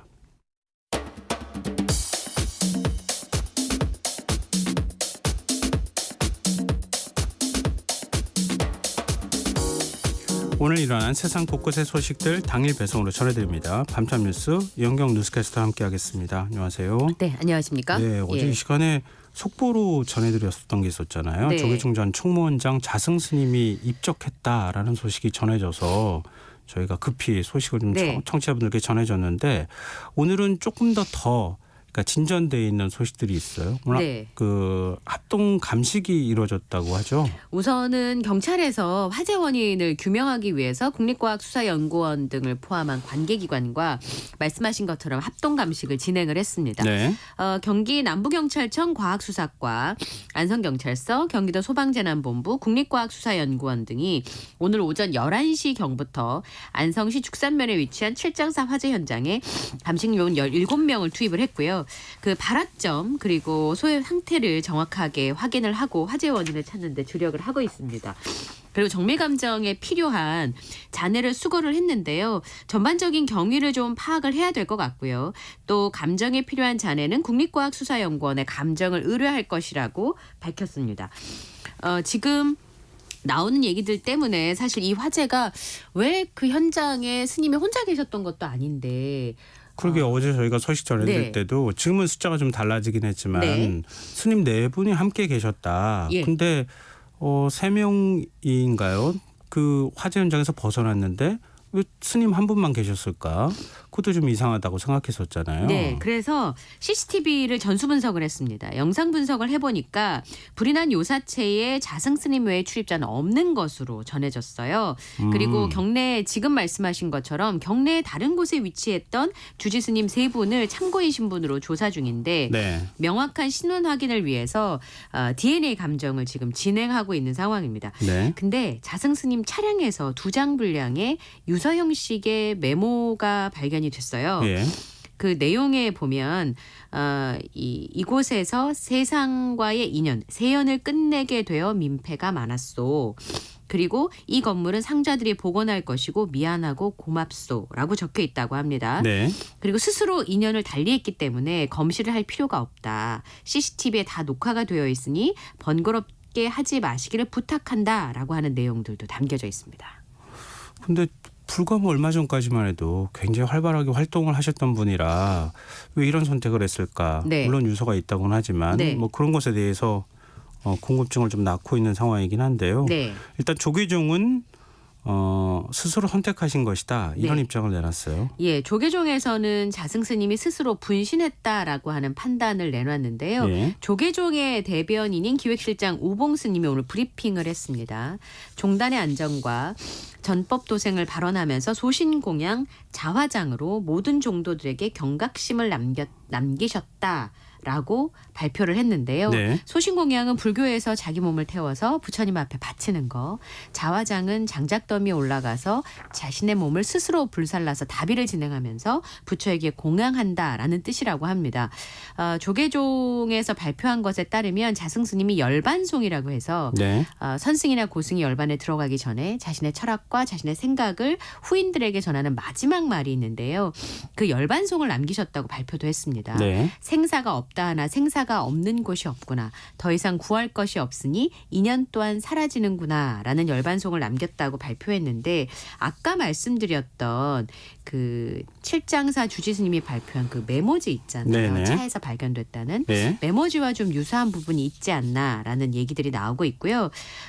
지금 아까 말씀하신 것처럼 왜 그런 선택을 했을까를 약간 믿을 수 없다라고 느껴지시는 이유 중에 하나가 뭐냐면 네. 11월 한 달 동안 자승 스님의 일정이 10개 안팎이었다는 언론 보도가 나오거든요. 굉장히 이제 포교 활동 위주의 활동을 하셨고 더 충격적인 건 입적하기 이틀 전인 지난 27일에 기자간담회를 열었어요. 네. 그리고 장기 전망을 밝혔는데 10년 동안 대학생 전법에 전념하겠다라는 내용이었거든요. 근데 이틀 후에 입적을 하셨기 때문에 그런 부분에 있어서 그런 선택을 할 이유가 없지 않느냐라는 목소리도 있습니다만 이건 어쨌든 종교적인 부분들도 있기 때문에 네.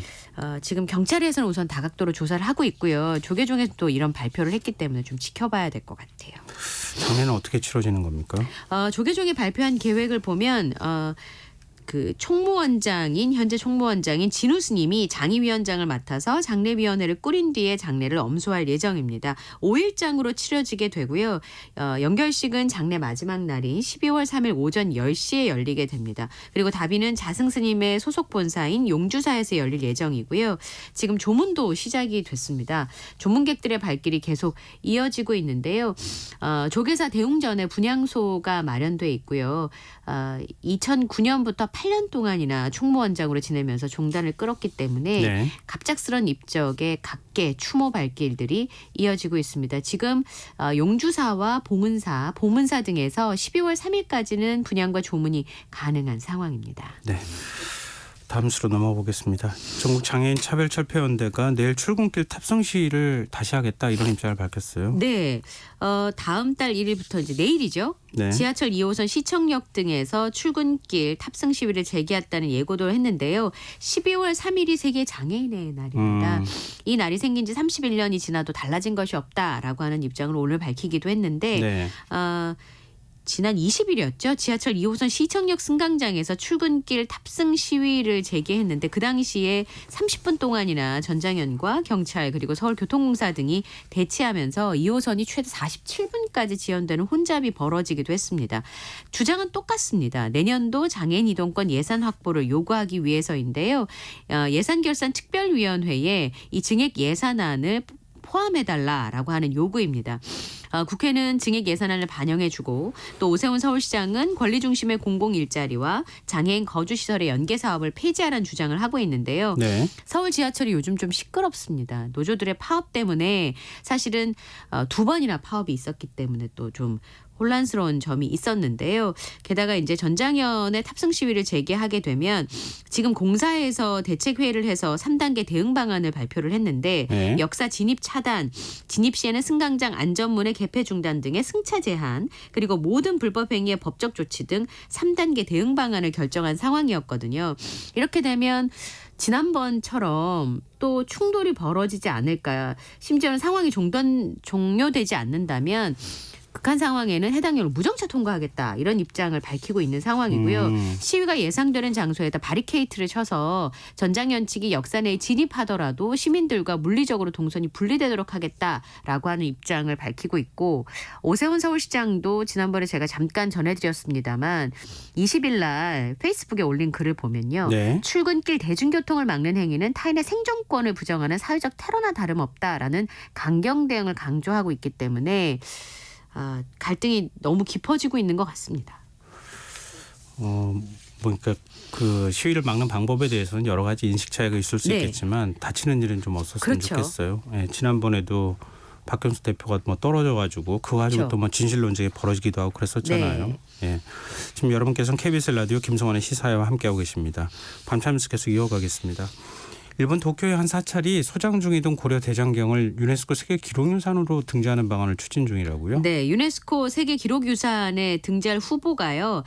도쿄의 사찰인 조조지가 소장하고 있는 불교 성전 총선 3종과 히로시마 원자폭탄 투하 당시의 참상이 담긴 사진을 선정했다고 요미우리 신문이 보도했는데 네. 이 조조지가 소장하고 있다고 알려진 불교 성전 총서 3종은 12세기 중국 남송 시대 그리고 13세기 원나라 시대 그리고 13세기 우리나라 고려 시대 때 만들어진 대장경 목판으로 찍은 인쇄물입니다. 이게 도쿠가와 이에야스가 조조지에 이제 그 수집해서 기증한 유물이고요. 네. 총 12,000점에 달한다고 합니다. 많은 대장경이 왕조의 변천과 전란으로 흩어져서 없어진 가운데 15세기 이전에 만들어진 세 개의 대장경이 거의 완전한 상태로 있는 것은 세계에서 유례가 없다라고 하면서 등재의 추진 배경을 설명했는데요. 예. 2025년에 등재하는 것을 목표로 해서 유네스코에 신청서를 제출한다고 하는데 고려 대장경 목판 인쇄물은 우리나라를 대표하는 유산이고 만약에 일본에서 이거를 유산으로 유네스코 유산으로 등재하게 되면 당연히 우리나라의 불교계 등으로부터 반감을 얻을 것은 뻔한 일인데요. 근데 이미 2021년에 신청을 한번 했었습니다. 근데 등재가 되지는 않았습니다. 근데 다시 재도전한다? 네. 근데 이게 어떻게 일본으로 넘어간 거냐. 네. 이거 중요하지 않겠습니까? 이게 예. 만약에 약탈해서 가져갔다 그러면 약탈해서 가져간 걸 그걸 세계 기록유산으로 등재한다? 네. 뭔가 좀 이상하잖아요. 예. 우리 건데. 근데 이제 이게 세계 유네스코 문화유산이 아니고 기록유산이라고 말씀드렸잖아요. 네. 이게 이제 그 기록물들을 보존하고 활용하기 위해서 기록유산을 선정하는 사업이어서 다른 나라에서 기원한 기록물에 대해서도 등재 신청은 가능하다고 합니다. 네. 2년마다 나라마다는 최대 2건을 신청할 수 있는데 이번에 제가 말씀드린 것처럼 일본에서 이미 21년에 등재 신청을 했는데 반려가 됐거든요. 네. 그러니까 재신청한다고 해도 사실 등재될 가능성은 크지는 않은 상황입니다. 글쎄요. 이게 제일 좋은 거는 그렇죠. 고려 대장경이니까 한국에 네. 돌려주겠다. 그럼요. 대신에 당신들이 기록유산으로 등재하라. 네. 이거는 대대로 뭐 인류 역사에서 기록으로는 물론 남아줘야 되는 거잖아요. 네, 그죠? 네. 그만한 소중한 가치가 있는 유산이니까. 예. 그렇게 되면 좋은데 물론 기록유산으로 일본이 등재하는 거 그 유물 차원에서 남는 거는 굉장히 중요하지만 네. 이 과정은 영 우리 입장에서는 찜찜하고 받아들이기가 좀 쉽지는 않네요. 그리고 이제 교수님들 얘기는 이거를 왜 이미 반려가 됐음에도 다시 추진하는 숨은 의도가 있는 건 아니냐. 예. 알겠습니다. 다음 수로 넘어가 보겠습니다. 가수 유승준 씨 이름을 오래간만에 얘기하게 되네요. 네. 뭐 또 소송에서 승소했다고요? 네. 1990년대 진짜 어마어마한 인기를 누렸었죠. 유승준 씨가. 예. 근데 2002년에 미국으로 출국해서 시민권을 취득을 했습니다. 근데 병역 의무를 다하겠다고 공공연히 굉장히 얘기를 많이 했었는데요. 그때 병역 기피 꼼수란 여론이 커지면서 유승준 씨 입국을 금지했습니다. 그리고 13년이 지난 2015년에 재외동포 비자를 받아서 입국하게 해달라고 신청을 했고 사과 영상을 공개하기도 했었는데요. 네. 그때 LA 총영사가 비자 발급을 거부했습니다. 그래서 첫 번째 소송이 있었고 대법원까지 가서 승소를 했는데요. 네. 그러면 그 이후에 LA 총영사에서는 2017년에 개정된 재외동포법을 근거로 해서 유승준 씨가 병역을 기피한 게 국익을 해칠 우려가 있다. 그러면서 비자 발급을 다시 거부를 했죠. 두 번째 소송을 2020년에 냈는데 1심에서는 졌지만 2심에서는 비자 발급 그 여부의 판단 기준인 옛 재외동포법은 병역 규정을 적용받는다는 재외동포의 경우는 38살이 될 때부터는 체류 자격을 부여한다라는 단서를 두고 있었습니다. 그래서 38세가 넘었으면 국익을 해칠 특별한 사정이 없다면 체류 자격을 부여해야 된다라고 봤습니다. 대법원도 상고를 기각하면서 이제 결정이 난 건데요. 네. 최종 승소를 한 거죠, 유승준 씨가. 예. 네, 정부가 발급할지 말지는 이제 결정을 해야 되는 상황이 왔는데 만약에 대법원의 판결 취지를 따른다 그러면 유승준 씨가 20여 년 만에 한국당에 들어올 수도 있습니다. 두 번째 비자 발급 소송에서 최종 승소했을 때 사법부의 판단을 존중한다라는 입장을 밝혔기 때문인데요. 네. 근데 최종적으로 입국할 때까지는 여러 가지 절차를 좀 더 거쳐야 되는 상황이어서 외교부가 대법원의 판결을 받아들인다고 해서 비자를 내준다고 하더라도 법무부에서 입국 금지 조치가 내려져 있는 게 있잖아요. 그러면 법무부의 입국 금지 조치가 남아있는 상황에서 병무청 요청에 따른 것이기 때문에 병무청에서 요청이 있어야 입국 금지한 걸 해제할 수가 있거든요. 네. 예, 그렇기 때문에 실제로 한국당을 밟는다면 비자가 나와서 그런데도 아직 절차는 많이 남아있다고 봐야 될 겁니다. 그러니까 법률적으로는 막을 방법이 이제는 없다. 네. 비자를 내줘야 한다. 네. 근데 비자는 내줬지만 입국하는 거 그거 행정적으로 이거 입국 금지시킬 거야라고 하면 네. 그것도 또 풀기 위해서 또 소송을 낼 수 있다. 내야 될 수도 있다. 예. 모르겠네요. 유승준 씨 물론 행위는 괘씸한데 언제까지 계속 이런 소송을 해야 되나 이런 생각이 네. 좀 들기도 하고 그러네요. 자, 마지막 뉴스입니다. 이 10월의 마지막 날이 오늘 정말 날이 추웠는데요. 네. 밤사이 눈 소식이 있는 것도 있습니까? 예, 오늘 철원 임남면의 기온이 영하 17.7도, 무주가 17.7도요? 예, 무주가 영하 13도. 제가 아침에 뉴스 보니까 설악산은 체감 온도가 31도더라고요. 오늘 진짜 추웠어요. 근데 내일도 추위가 계속 이어질 것으로 보이고요. 찬 공기가 상대적으로 따뜻한 바다 위를 지나면서 만들어진 구름대의 영향으로 충남, 호남 서부, 제주도까지 내일까지 눈이나 비가 내리는 곳이 있겠습니다. 네. 눈의 양은 제주 산지의 경우에는 많게는 15cm 이상, 전북 서해안에는 최대 10cm 이상, 광주와 충남 서해안에는 2에서 7cm의 그 눈이 예상되는데요. 제주 산지에 지금 대설주의보, 전남 장성과 전북 고창 등지에는 대설 예비특보가 내려져 있습니다. 그래서 내린 눈이 만약에 얼어붙는다 그러면 운전하실 때 굉장히 위험하기 네. 때문에 각별히 주의를 필요로 하는 그런 상황입니다. 네, 지금 뭐 운전하시는 분들 굉장히 많으실 텐데요. 지금 아까 눈이 내릴 지역들 말씀해 네. 주셨잖아요. 그쪽으로 운행하시는 분들은 각별히 조심하시기 바랍니다. 네. 근데 이 추위는 언제까지 계속되는 겁니까? 토요일 정도 되면 평년 수준의 기온을 회복한 다음에 주말을 거쳐서 다음 주부터는 조금 따뜻한 기온이 이어질 것으로 보입니다. 이번 주 내내 중부대를 중심으로 차고 건조한 날씨가 이번 주 토요일 오후부터 완화된다고 예상을 했는데요. 네. 토요일 아침까지는 평년보다 5에서 10도 정도 낮은 기온을 유지하면서 예. 추위가 계속될 것으로 보입니다. 게다가 바람이 많이 부니까 체감 온도가 굉장히 낮아요. 그래서 2도에서 5도가량 더 내려갈 것으로 보이고요.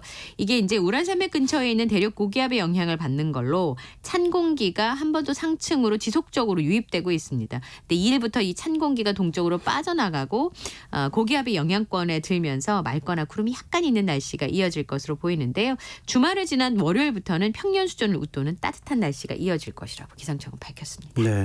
아니, 왜 갑자기 날씨가 더워졌다 추워졌다 네. 이렇게 반복되니까 몸이 잘 적응을 못해서 감기 걸리시는 분들 굉장히 많은데 네. 이현경 캐스터께서도 지금 감기가 좀 걸려서 네. 청취자분들이 많이 걱정해 주셨어요. 네. 저도 빨리 낫고 이현경 죄송합니다. 캐스터도 빨리 나야 될 것 같습니다. 예. 네, 오늘 말씀 고맙습니다. 감사합니다. 네, 지금까지 이현경 뉴스캐스터와 함께했습니다.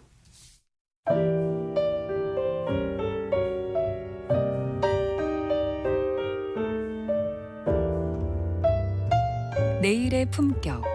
김성환의 시사야에서 챙겨가세요. 하루를 마무리하는 시간 꺼내보는 당신의 지식 창고. KBS 1라디오 김성환의 시사야.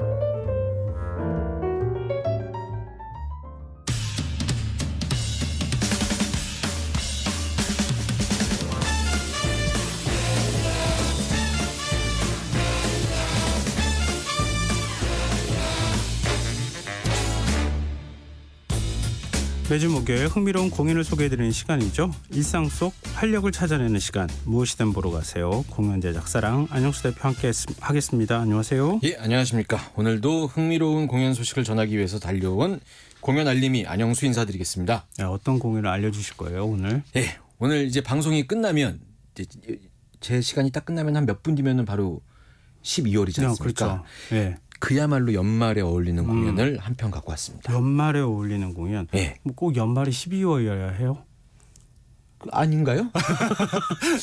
저도 뭔가 답변을 해드릴 연말 12월 맞지 않나요? 그렇죠. 예. 보통 12월을 연말이라고 하죠. 연말이 또 이제 공연계 특수니까 요거 이제 연말입니다 이렇게 말씀드려야. 아무래도 12월쯤 되면 왠지 살짝 좀 설레면서 그러니까요. 뭔가의 이벤트를 해야 될 것 같아요. 예. 부담 가지시는 분들도 많으실 텐데 맞아요. 이제 연말에 무슨 뭐 선물부터 시작해서 여러 가지 이벤트 계획하실 텐데 공연 이벤트 나쁘지 않아요. 좋죠. 네. 갔다 오면 왠지 뭐 이렇게 가슴이 뿌듯해지면서 하루를 잘 보상받은 것 같은, 맞아요. 올해를 잘 보상받은 것 같은 그런 느낌이 드니까. 네. 자, 그럼 우리한테 그렇게 보상받는 기분을 선사해줄 만한 공연 어떤 거 준비해 오셨어요? 네, 오늘 소개해드릴 작품은 영화로도 그 세계적인 히트를 기록한 작품이기도 하고 공연으로도 세계적인 히트를 기록한 뮤지컬 시스터 액트라는 작품을 갖고 왔습니다. 이 우피 골드버그 나오는 그거 아닌가요? 맞습니다. 그래요? 아마 많이들 기억하실걸요. 그 장면이 워낙 뇌리에 딱 남아 있으실 것 같아서. 예. 영화로 기억하시는 분들이 많으실 테니까 영화 이야기를 먼저 잠깐 좀 해드리면 이 영화가 1992년도에 개봉을 했어요. 맞아요. 오래됐어요. 그 개봉의 장르도 뮤지컬 코미디 영화고 노래도 나오고 하니까요. 코미디고 기본적으로. 그때 제가 자료 찾아보니까는 한 3천만 달러 가지고 제작을 했대요. 근데 당시에 흥행 기록이 2억 3천만 달러의 매출을 기록했으니까 흥행으로도 굉장히 큰 성공을 했었던 92년도에 그런 영화였고 방금 말씀하셨지만 우피 골드버그가 주연을 했었던 영화였고요. 이제 공연에 대한 줄거리는 잠시 뒤에 제가 말씀드리겠지만 이게 내용이 우연히 수녀원에 들어온 주인공이 그 안에서 겪게 되는 재미있는 일들을 막 이제 다루다가 마지막에 감동을 딱 주는 영화거든요. 아마 이게 연말 새해 TV에서 단골로 틀던 영화였어요. 그러니까요. 그러니까 처음에는 뭐 개봉해가지고 그때 보고 우피 골드버그로 하는 배우를 아마 그 영화 때문에 기억하시는 분들이 굉장히 많을 것 같고요. 고스트 이후에 이제 막 이렇게 돼서 이분 누구야 이러면서 굉장히 재미있는 캐릭터로. 그러니까 같이 모여서 보면 정말 재밌게 볼 수 있는 그런 영화였던 게 기억이 나요. 맞습니다. 그 영화에서 이제 I will follow him, I will follow him 막 이 노래 있지 않습니까? 그 음악 느낌도 이제 가스펠 같은 느낌, 가스펠이니까 가스펠 느낌의 편곡 때문에. 게다가 그런 편곡이 있으니까 연말에 훨씬 더 잘 어울리는 것 같은 느낌이 드는 영화죠. 그리고 영화 흥행이 된 작품이 후속작을 만들면 잘 안 되는 징크스 같은 게 있는데 시스터 액트 2가 나왔어요. 근데 이 작품도 흥행을 해요. 그리고 그 후속작에서 나왔었던 노래 중에 오 해피데이, 조이풀 오 해피데이. 맞아요. 지금 방금 저희 화음할 뻔했습니다. 그래서 이제 대단한 성공을 거뒀던 작품입니다. 이 작품 자체가. 그러니까 이것 때문에 영향을 받은 게 굉장히 많아요. 시스터 액터 때문에. 시스터 때문에 가스펠에 대한 관심도 많이 높아졌고 그거 아마 교회나 아니면 뭔가 발표회 같은 데서 이거 본 떠가지고 맞아요. 원래 가만히 서서 합창 이렇게 이쁘게 쫙 부르는 노래인데 어느 순간 템포가 딱 바뀌면서 이렇게 율동을 좀 하면서 하거나. 맞아요. 그리고 우리나라 영화 중에 또 이제 교도소에서 그 여자 교도소에서 여성 교도소에 있는 분들이 이런 합창 같은 거 하는 그런 모티브가 되는 그 영화들도 있었고 맞아요. 이런 게 굉장히 많습니다. 근데 그 분위기를 생각해 보면 뮤지컬하고 딱 맞을 것 같아요. 근데 이제 살짝 뮤지컬과 영화의 다른 점이 있긴 있어요. 뭐 스토리가 좀 다른 거예요? 스토리도 조금 다르고요. 일단 뮤지컬 시스터 액트에 대해서 제가 말씀을 드리면 재밌는 거는 영화에 나왔던 우피 골드버그가 직접 제작을 해요. 그리고 영화가 개봉된 게 1992년이었는데 10여 년이 지난 다음에 2006년에 캘리포니아에서 첫 번째 무대를 선보이게 되고요. 그 다음에 바로 이제 뮤지컬 관련된 시상식에서 25개 부분인가 노미네이트가 돼요. 작품으로도 굉장히 흥행이 됐죠. 그리고 이 작품이 전 세계 우리나라 포함해서 17개국에서 공연을 하면서 큰 인기를 누리게 됩니다. 그러니까는 뭐 그 우피 골드버그가 공연을 제작했다니까는 화제성도 갖고 가고, 그다음에 영화도 잘 됐으니까는 인지도도 갖고 가고, 흥행도니까 흥행성도 갖고 가고 이런 작품이었던 것들이죠. 예. 아, 그럼 뭐 지금 다시 기억을 떠올려도 예. 대단한 작품이었다는 생각이 드네요. 예. 근데 이제 여기서 좀 말씀드리고 싶은 것은 예. 흥행했던 영화를 뮤지컬로 만드는데 쉬운 길이 있을 수 있잖아요. 그대로 만들면 되니까. 네. 거기서 이 뮤지컬 만들 때 좀 용감한 도전을 하는데요. 제가 생각하기에는 예. 이게 뮤지컬만의 매력을 느끼게 하기 위해서 어떤 선택을 하냐면 디즈니 음악의 거장이라고 할 수 있는 알란 멘켄이라는 작곡가를 섭외해요. 이 알란 멘켄이 어떤 분이냐면 네. 디즈니 애니메이션 중에 굉장히 유명한 인어공주, 예. 미녀와 야수, 알라딘 이런 작품의 작곡가로 유명하신 분이고 뮤지컬 시스터 액트에 이제 작곡을 이 사람이 맡게 되는 거죠. 이 작곡가가 작업한 그 시스터 액트 뮤지컬의 디스코, 가스펠, 블루스 이런 다양한 장르의 음악이 들어가면서 이제 영화랑은 또 다른 음악으로 차별화된 뮤지컬만의 매력을 만들어내는 거죠. 네. 그러면 우리 지금 딱 음악 듣기 좋은 타이밍 같아요. 지금 제가 시사회 방송하면서 네. 이렇게 빌드업이 잘 된 적은 처음인 것 같습니다. 첫 번째 곡으로 가져온 넘버가 썬데이 모닝 피버라는 곡이거든요. 이제 이게 뮤지컬의 배경이 1970년대예요. 네. 근데 이 1970년대가 어떤 분위기였냐면 존 트라볼타가 나왔던 토요일 밤의 열기, 세러데이 나이트 피버. 네. 이 작품 때문에 디스코 열풍이었던 거죠. 근데 세러데이 나이트 피버인데 이 노래를 패러디해서 썬데이 모닝 피버라는 곡을 만든 거예요. 그렇구나. 네. 굉장히 신나고 흥겨운 분위기의 음악이니까 한번 들어보시면 분위기를 느끼실 수 있을 겁니다. 좀 깁니다. 네, 함께 듣고 오시죠. 예. Welcome back, faithful followers old and new. And now, to raise the temperature even higher, we have a brand new hymn by our very own Queen of Angels, or should I say, Disco Queen of Angels Choir. Hit it, sisters!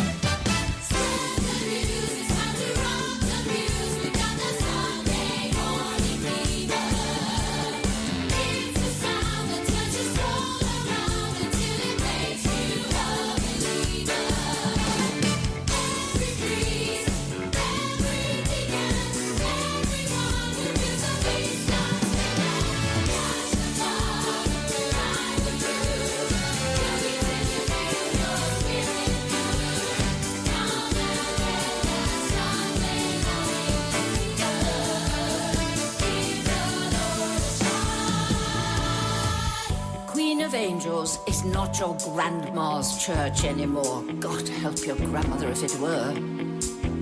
Everything that woman does infects us more and more. Things were bad the way it was, but Lord, you're killing us with the cure. Welcome back, oh multitudes. Oh, our humble sanctuary overflows with your fabulous devotions. So get down, get down, get down on your knees and show the Lord how deep is your love. Girls and boys, come make a joyful noise and do the Sunday morning hustle. Pump that thing in praise of Christ the King until you pull your pelvic muscle.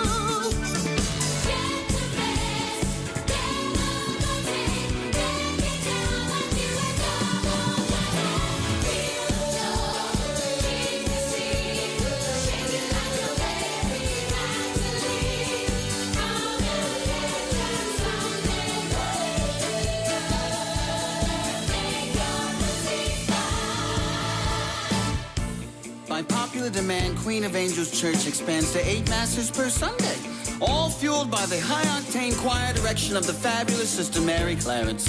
Dolores, what part of hiding out don't you understand? This keeps going and crowds keep growing. The word is gonna spread. Every mention just brings more attention, and you won't be so fabulous if you're dead.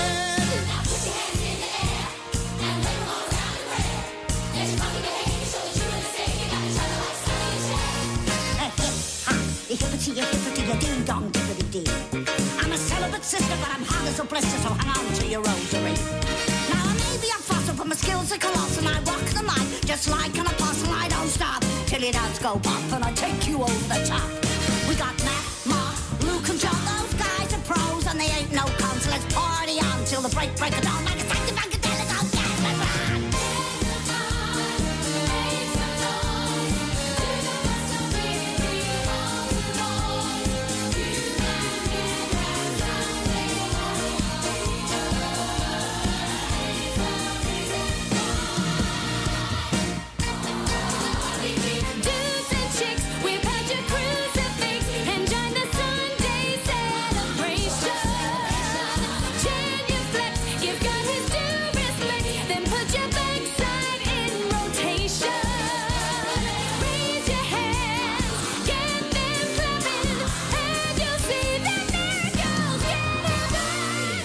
Sisters, I bear remarkable news. A miracle has happened. Bishop Donahue read last week's newspaper article about our choir.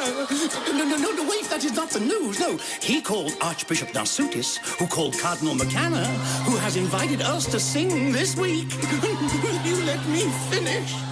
He has invited us to sing this week for a special visitor. A very special visitor from the Vatican. You mean the pole, ho, ho. The pole, ho, ho. Calm down, sister. You mean the pole, ho, ho. That's right, sisters. Can you believe it? The pole himself.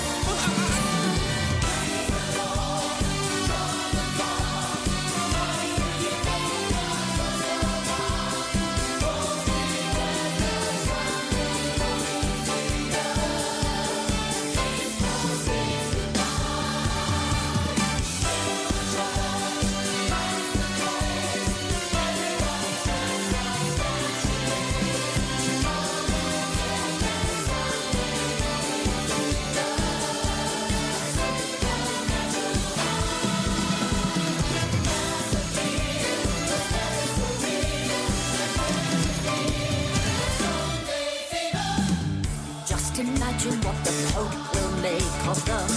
Call it down, you gotta promise me you will. Let it rain, it's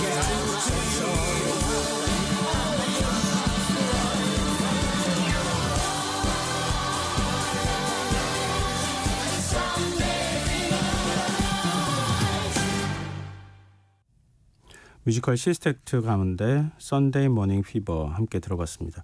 이 뮤지컬 한 편을 본 느낌인데요. 라디오에서 이렇게 길게 사실 뮤지컬 곡 한 곡을 다 듣기는 쉽지는 않아서. 근데 분위기 들으셔서 아시겠지만 듣다가 중간에 볼륨 내리기에는 자꾸 이게 분위기가 올라가니까 피디님도 어떻게 할 수가 없었을 겁니다. 중간에서 그냥 똑 하고 자르면 분위기가 탁 하고 깨지잖아요. 네, 이제 그 끊는 순간 댓글창 봐야 되고 하는 거죠. 뭐. 일부러 그래서 그렇게 만들었나? 네, 한번 들어오면은 절대 못 나가게. 자, 우리 앞서 이제 영화하고 뮤지컬하고 같이 비교해가면서 소개해 주셨는데. 이 스토리가 조금 차이가 있어요? 예, 아주 조금 차이가 있는데요. 영화랑 조금 다른 설정이에요. 영화는 80년대가 배경이고 뮤지컬은 70년대를 배경으로 하고 있고요. 영화가 이제 시스터 액트 1, 시스터 액트 2가 나왔는데 원의 내용을 위주로 뮤지컬로 만들었다고 생각하시면 되거든요. 간단히 내용 말씀드리면 주인공이 이제 들로리스라는 캐릭터인데 클럽에서 삼류 가수로 일을 하고 있어요. 근데 우연히 암흑가의 범죄 현장을 목격하게 돼요. 이제 그걸 목격하는 바람에 잡히면 목숨이 위태로워진 거예요. 들로리스가 쫓기는 신세가 됐는데 고민하다가 결국 경찰한테 얘기를 하고 자기의 신변 보호를 요청을 하는 거죠. 근데 이제 경찰이 그녀를 안전한 곳에 숨기려고 생각을 하는데 그 안전한 곳이 수녀원인 거죠.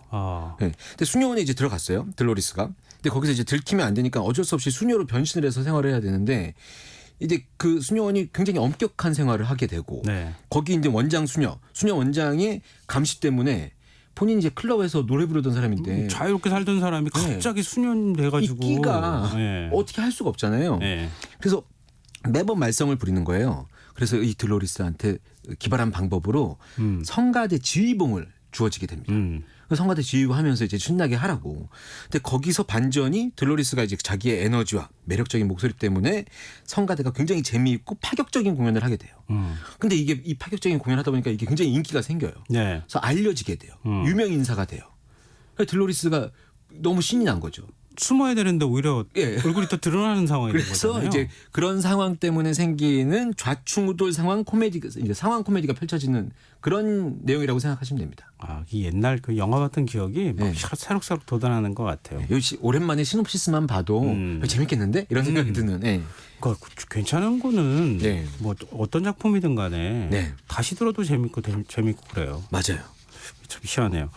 근데 이게 해외 오리지널 프로덕션 내한 공연은 아니라면서요? 예, 그러니까는 이 작품 이번 시즌의 구조가 좀 재밌는데 사실 시스터 액트 뮤지컬은 2017년에 우리나라에서 처음 소개가 됐는데요. 당시에는 북미 제작사가 미국 제작사가 꾸민 인터내셔널 투어. 를 국내 이제 ENK라는 뮤지컬 제작사를 통해서 처음 소개가 됐는데 쉽게 얘기하면 ENK라는 제작사가 미국에서 사온 겁니다. 우리나라에서 공연하겠다고 초청해서 데리고 온 거죠. 대신에 와서 작품의 노래부터 시작해가지고 배우들의 연기 이런 것들을 다 통제하듯이 했다는 거예요. 그렇죠. 라이선스 상에 나와 있는 계약대로 진행을 한 거죠. 그렇죠. 그런데 이번 시즌은 뭐냐면은 국내 제작사 EMK가 단순히 작품의 투어를 사온 게 아니라 부산의 프리프로덕션의 기지를 만든 다음에 뮤지컬 시스터 액트라는 작품을 2025년까지 아시아 투어를 직접 우리나라의 제작사가 제작을 하는 방식이에요. 조금 더 자세히 말씀드리면 이 외국의 공연을 갖고 와서 유통만 하는 게 아니고요. 영어 공연권을 우리나라 제작사가 확보를 해요. 그리고 이제 한국 제작사가 투어 공연, 아시아 투어 공연을 직접 제작을 하는 건데 그러니까 배우 오디션도 우리나라에서 제작사가 직접 하고 스텝 구성도 직접 하고 이렇게 하는 거죠. 그러니까 연출은 우리나라에서 왜 레베카, 웃는 남자 이런 거 연출했던 연출가가 세계적으로도 좀 많이 알려진 그 로버트 요한슨이라는 사람인데 이 사람이 이 연출가가 이번 시스터 액트를 연출을 하고요. 음악은 음악 슈퍼바이저, 음악의 이제 대장이라고 생각하시면 되는데 음악 슈퍼바이저는 뮤지컬 시스터 액트를 초창기부터 함께 계속했었던 B.A. 호프만이라는 사람이 하고요. 조명 디자인 같은 경우에는 외국에 있는 조명 디자이너가 하는 게 아니라 우리나라 작품을 많이 작업했던 구윤영 조명 디자이너가 맡아서 작업을 한다. 이런 식으로 생각하시면 될 것 같아요. 오, 굉장히 흥미롭네요. 보통의 경우에는 그러니까 우리나라에서 공연할게요. 그렇게 하면 외국의 그 작품 그대로 갖고 와가지고 우리나라에서 그냥 그대로 하던가 돈 주고 사갖고 오거나 아니면 무대 이런 거 갖고 우리가 와서 조금 변형해서 우리나라에서만 공연하거나 이렇게 하는데 그게 아니라 지금 당시에 같이 참여했을 정도로 괜찮은 사람들을 다 갖고 와서 우리나라의 제작진도 같이 더하고 더해서 우리가 다 아시안 공연 다닐래. 2023년도에 어울리는 공연으로 그레이드를 업그레이드해서 만들어 보겠다 이런 의도고요. 이게 신기한 일이지만 사실 2009년에 뮤지컬 드림걸즈라는 공연이 우리나라에서 초연됐었을 때도 당시에 이제 오디 뮤지컬 컴퍼니라는 제작사가 브로드웨이 스태프들과 함께 이렇게 우리나라에서 작업을 했었고 그 이후에는 브로드웨이에서 우리나라 프로듀서가 외국에 있는 스태프들과 함께 전 세계 배우들을 대상으로 해서 오디션을 해서 또 공연을 만들기도 했었습니다. 그렇군요. 근데 스케일이 굉장히 크겠다는 생각이 드는데 배우들은 어떻게 섭외가 됐어요? 배우들 지난 4월인가 3월부터 3개월 동안 오디션을 해갖고 전 세계 배우를 대상으로 해서. 근데 우리나라 배우만도 1000여 명이 몰려서 경쟁률이 치열했었고 재밌는 기억이 있는 게 2017년에 초연 이제 우리나라에서 처음 그 국내에 들어왔을 때 낯익은 이름이 있는 거예요. 외국에서 들어온 인터내셔널 투어 팀인데 김소향이라는 배우인데 이 배우가 2009년에 드림걸즈를 했었던 배우예요. 그리고 나서 이제 그 얼마 지난 다음에 본인이 진짜 뮤지컬의 본고장에서 공연을 해보겠다고 공부하겠다고 떠났어요. 그리고 한참 지나서 2017년에 우리나라에 들어오는 시스터 액트 이 예매 페이지를 봤더니 거기 김소영 배우가 있는 거예요. 현지에 가서 뮤지컬을 공부하고 영어도 공부하고 하면서 거기서 오디션 봐서 거기서 합격을 해서 그 투어 팀에 들어가서 우리나라에 들어온 거죠. 근데 이번에도 이제 이 김소영 배우가 이번 시즌에도 참여를 합니다. 그러면 외국 배우도 같이 참여를 하잖아요. 뮤지컬에. 근데 국내에서 공연할 때 어떻게 해요? 외국 배우가 외국말로 하죠. 영어로 하죠. 영어로 해요? 우리나라 배우도 배우는. 영어로 하죠. 우리나라 배우도 영어로 하고. 이거는 인터내셔널 투어 팀이니까 그러니까 우리나라 배우가 대다수인데 외국 배우가 앙상블로 이게 그 춤이나 이런 것들로만 참여하게 되면 상관이 없는데 네. 외국 배우가 대부분인 거예요. 그러니까 외국 말로 하고 자막으로 이제 공연이 되고 이 프로덕션은 그대로 아시아 투어를 돌게 되는 거죠. 그러니까 시장을 국내에 있는 어떤 특정 공연장에서 3개월 동안 하는 공연의 시장으로 생각하지 않고 공연을 제작해서 몇 년간 투어를 다닐 팀으로 시장을 바라보고 제작을 하게 되는 거죠. 그럼 그냥 거의 오리지널 팀이나 마찬가지네요. 그렇죠. 오리지널이라는 얘기를 쓰기에는 사실 92년대 그 원작은 있지만 이번 2023년 버전으로는 그렇게 만드는 거죠. 그리고 이번에 또 재밌는 것은 배우를 오디션을 봐서 이제 섭외를 했을 거 아니에요. 선정을 하고 했을 거 아니에요. 근데 이 공연의 메시지가 화합, 사랑 이런 테마를 갖고 있어요. 그래서 더 연말에 어울리기도 하고 아시겠지만 우리가 기억나는 장면 그 오피 월더버그가 수녀들과 함께 노래를 부르면서 따뜻한 감동 그리고 환희 이런 게 막 느껴지는데 이 메시지랑 어우러지게 캐스팅을 했어요. 그 얘기가 뭐 대단한 배우들을 뭐 예전에 위아더월드 부르듯이 그렇게 하는 게 아니라 인종을 그렇게 캐스팅을 한 거예요. 아 배우들도 다 아시아인 그다음에 뭐 저기 흑인 분들 중에서 또 미국계 분들 뭐 그다음에 이제 뭐 백인 이런 분들에서 이 비중들 골고루 해서 어떤 곳에서 공연을 하더라도 보시는 분들한테 그런 메시지가 담기게 이렇게 의도한 것인지 하다 보니 그렇게 된 것인지 모르겠는데 어느 정도 의도가 들어갔다고 저는 생각하는데 그렇게 작업을 했다고 하더라고요. 근데 국내에서는 이런 공연 방식이 아까 뭐 한 사례를 들긴 하셨지만 이렇게 흔한 건 아니죠?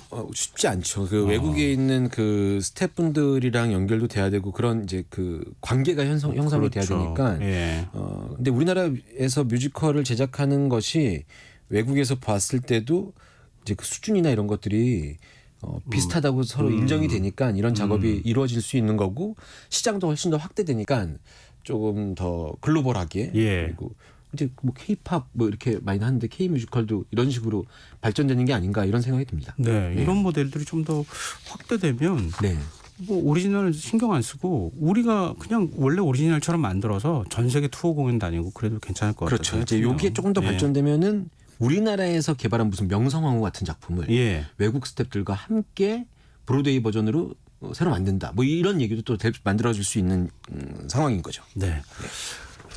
얘기 들으니까 굉장히 좀 신기하기도 하고 그런데요. 마지막으로 우리 그 넘버 하나 더 들어야죠. 네, 시스터 액트는 워낙 음악이 뭐 그 영향력이 있어서요.